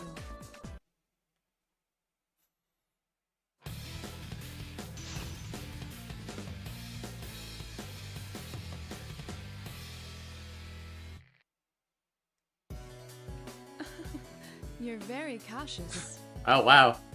This is a stage, huh? Oh, this is the base of Tartarus.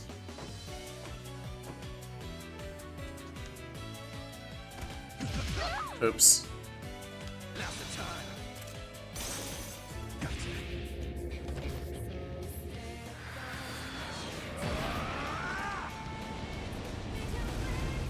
That was amazing.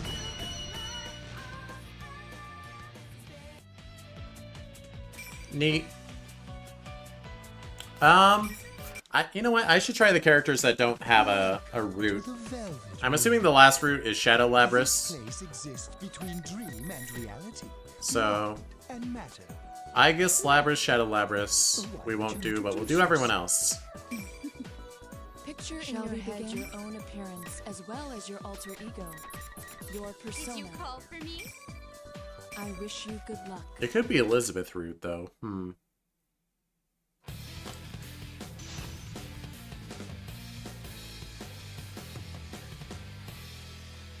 It's probably Shadow Labrys. Oops. Is that so? No? Let us in. There we go. Come.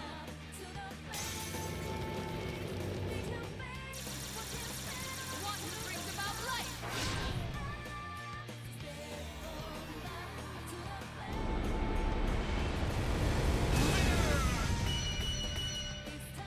Now rest. Let. Okay. I don't remember what persona that is. Was that Messiah? This place exists between dream and reality. Will it be a spoiler if I test out Show? Picture in your head your own appearance as Oh, well. well as your I wish you good luck. We're gonna beat up Elizabeth because I'm still kind of mad at her. Wait, his stats are also question marks? Why? Why are his stats question marks? He's just a guy. Now what shall I do? Oh, not oh dear. Oh no. Well, you have company. Damn. Does he not have one? Oh, he doesn't have one. Well. Because he doesn't have a persona. To the Velvet Room.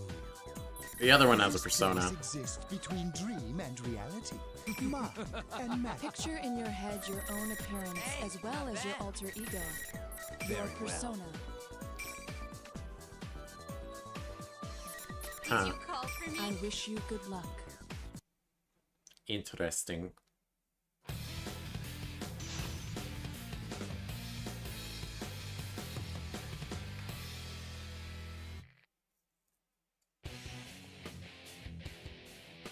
destroy everything. It's time to despair. Pride and pain.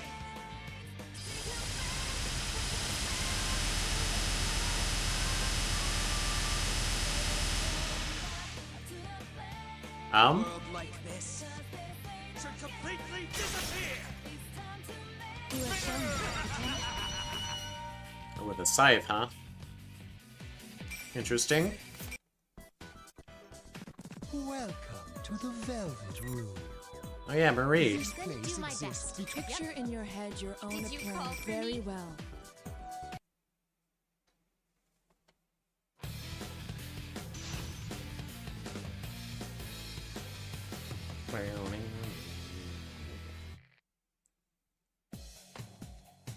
What's her? The antisocial poet of the Hollow Forest. Now Honestly, what shall not inaccurate.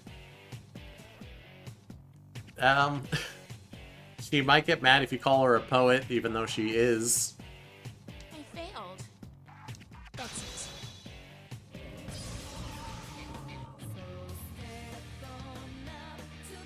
Now that I've taken this form, I won't be able to hold back. Persona 4 Golden spoilers.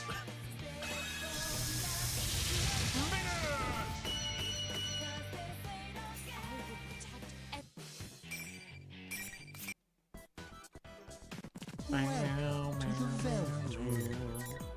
This place exists between dream and reality. It's nice Picture in your head your own appearance very well.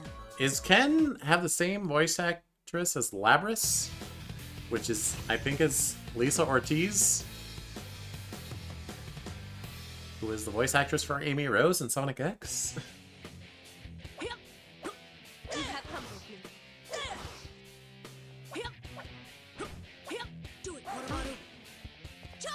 Oh, so instead of a Persona button, it's a Koromaru button. That's nothing.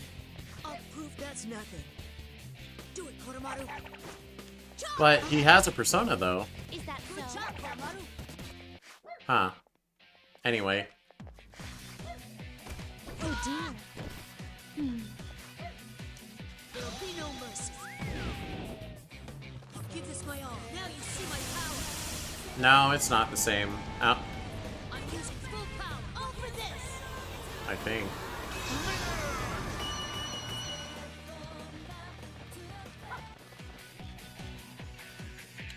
Wait, Koromaru's wearing Ken's old jacket. Ah, that's cute.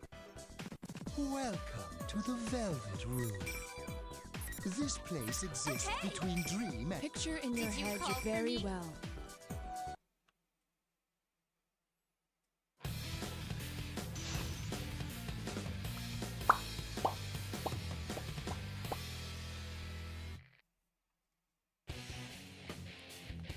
What is she dressed up as? Is she a Feather Ranger? Why? No matter who I face, I'll prevail!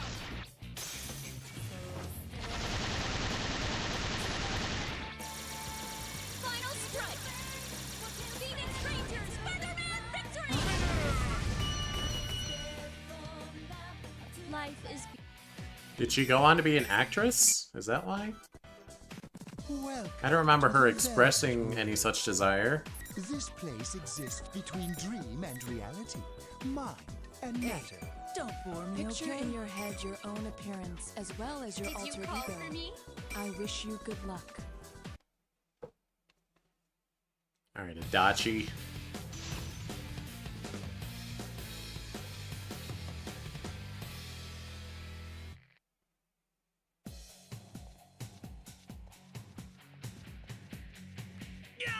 It really is stupid, you know? If you want to play hero, do it with your friends!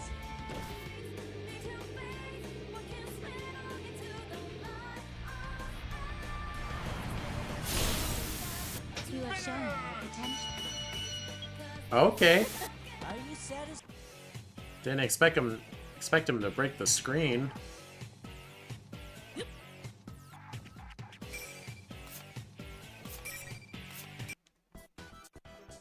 What is his persona? Is it Izanagi? This place exists between dream Magatsu and Izanagi. mind and matter. Now, I don't know what Magatsu means. to introduce yourself. Please be careful. Picture in your head your own. I wish you good luck. I'm assuming it's not Elizabeth Root, but it could be.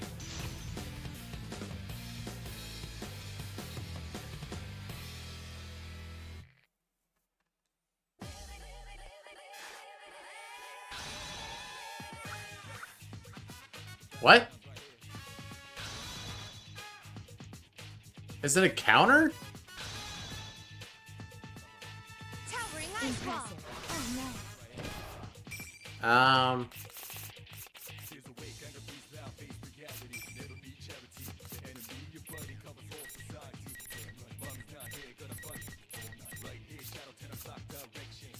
Can I make her attack?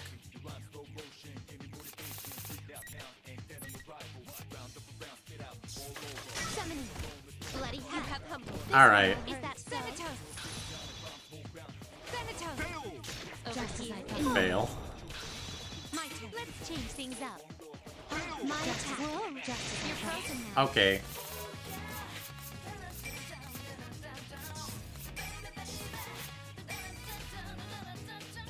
When the opponent is attacking, Oh dear. You have come.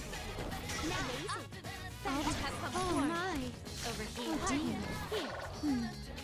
Thanatos. Nice catch. there we go.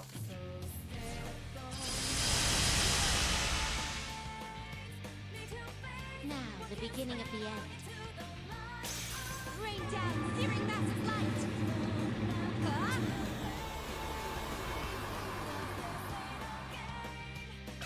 Well done. Oh, it shows the 9999. Summoning. Of course. Well, Of course, it's the Mega Dolan or whatever. this place exists between dream and reality. Mind and matter. Picture in your head your own appearance Please as be well as I wish you good luck.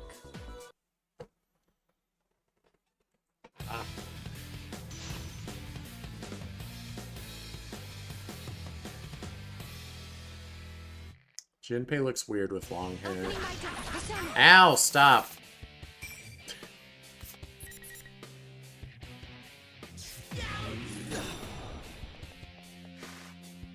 My interest is piqued.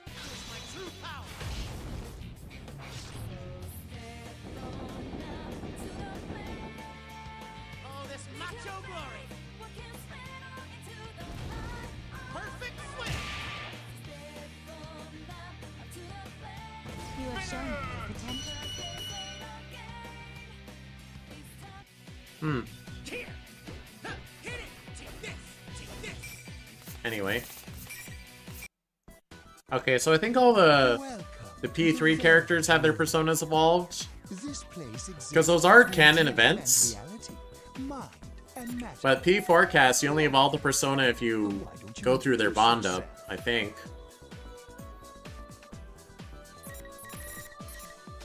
So, yeah, all the P3 cast have their personas evolved.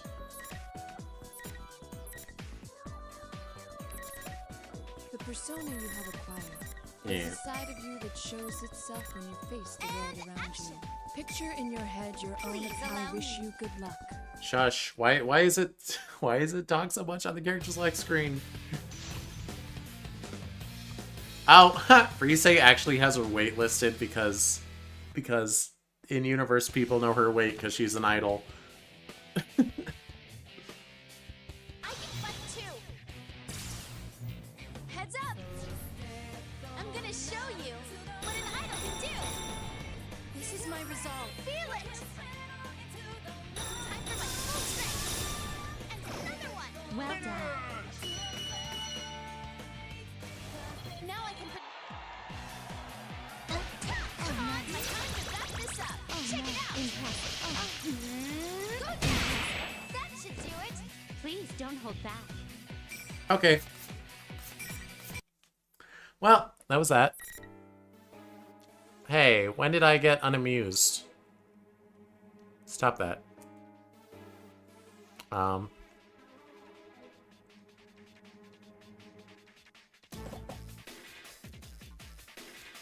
Yeah. Anyway. Next time, we will probably finish the Persona 4 Arena 1 section of the story. Because we'll close out Aegis and Labris and whatever this last one is. Although, I'm guessing something else unlocks after that one. So, we'll see. That will not be tomorrow because... I don't know. It'll be when it is. Just hit the bell to be notified. Thanks so much for watching. And until next time, Ferret out. Goodbye.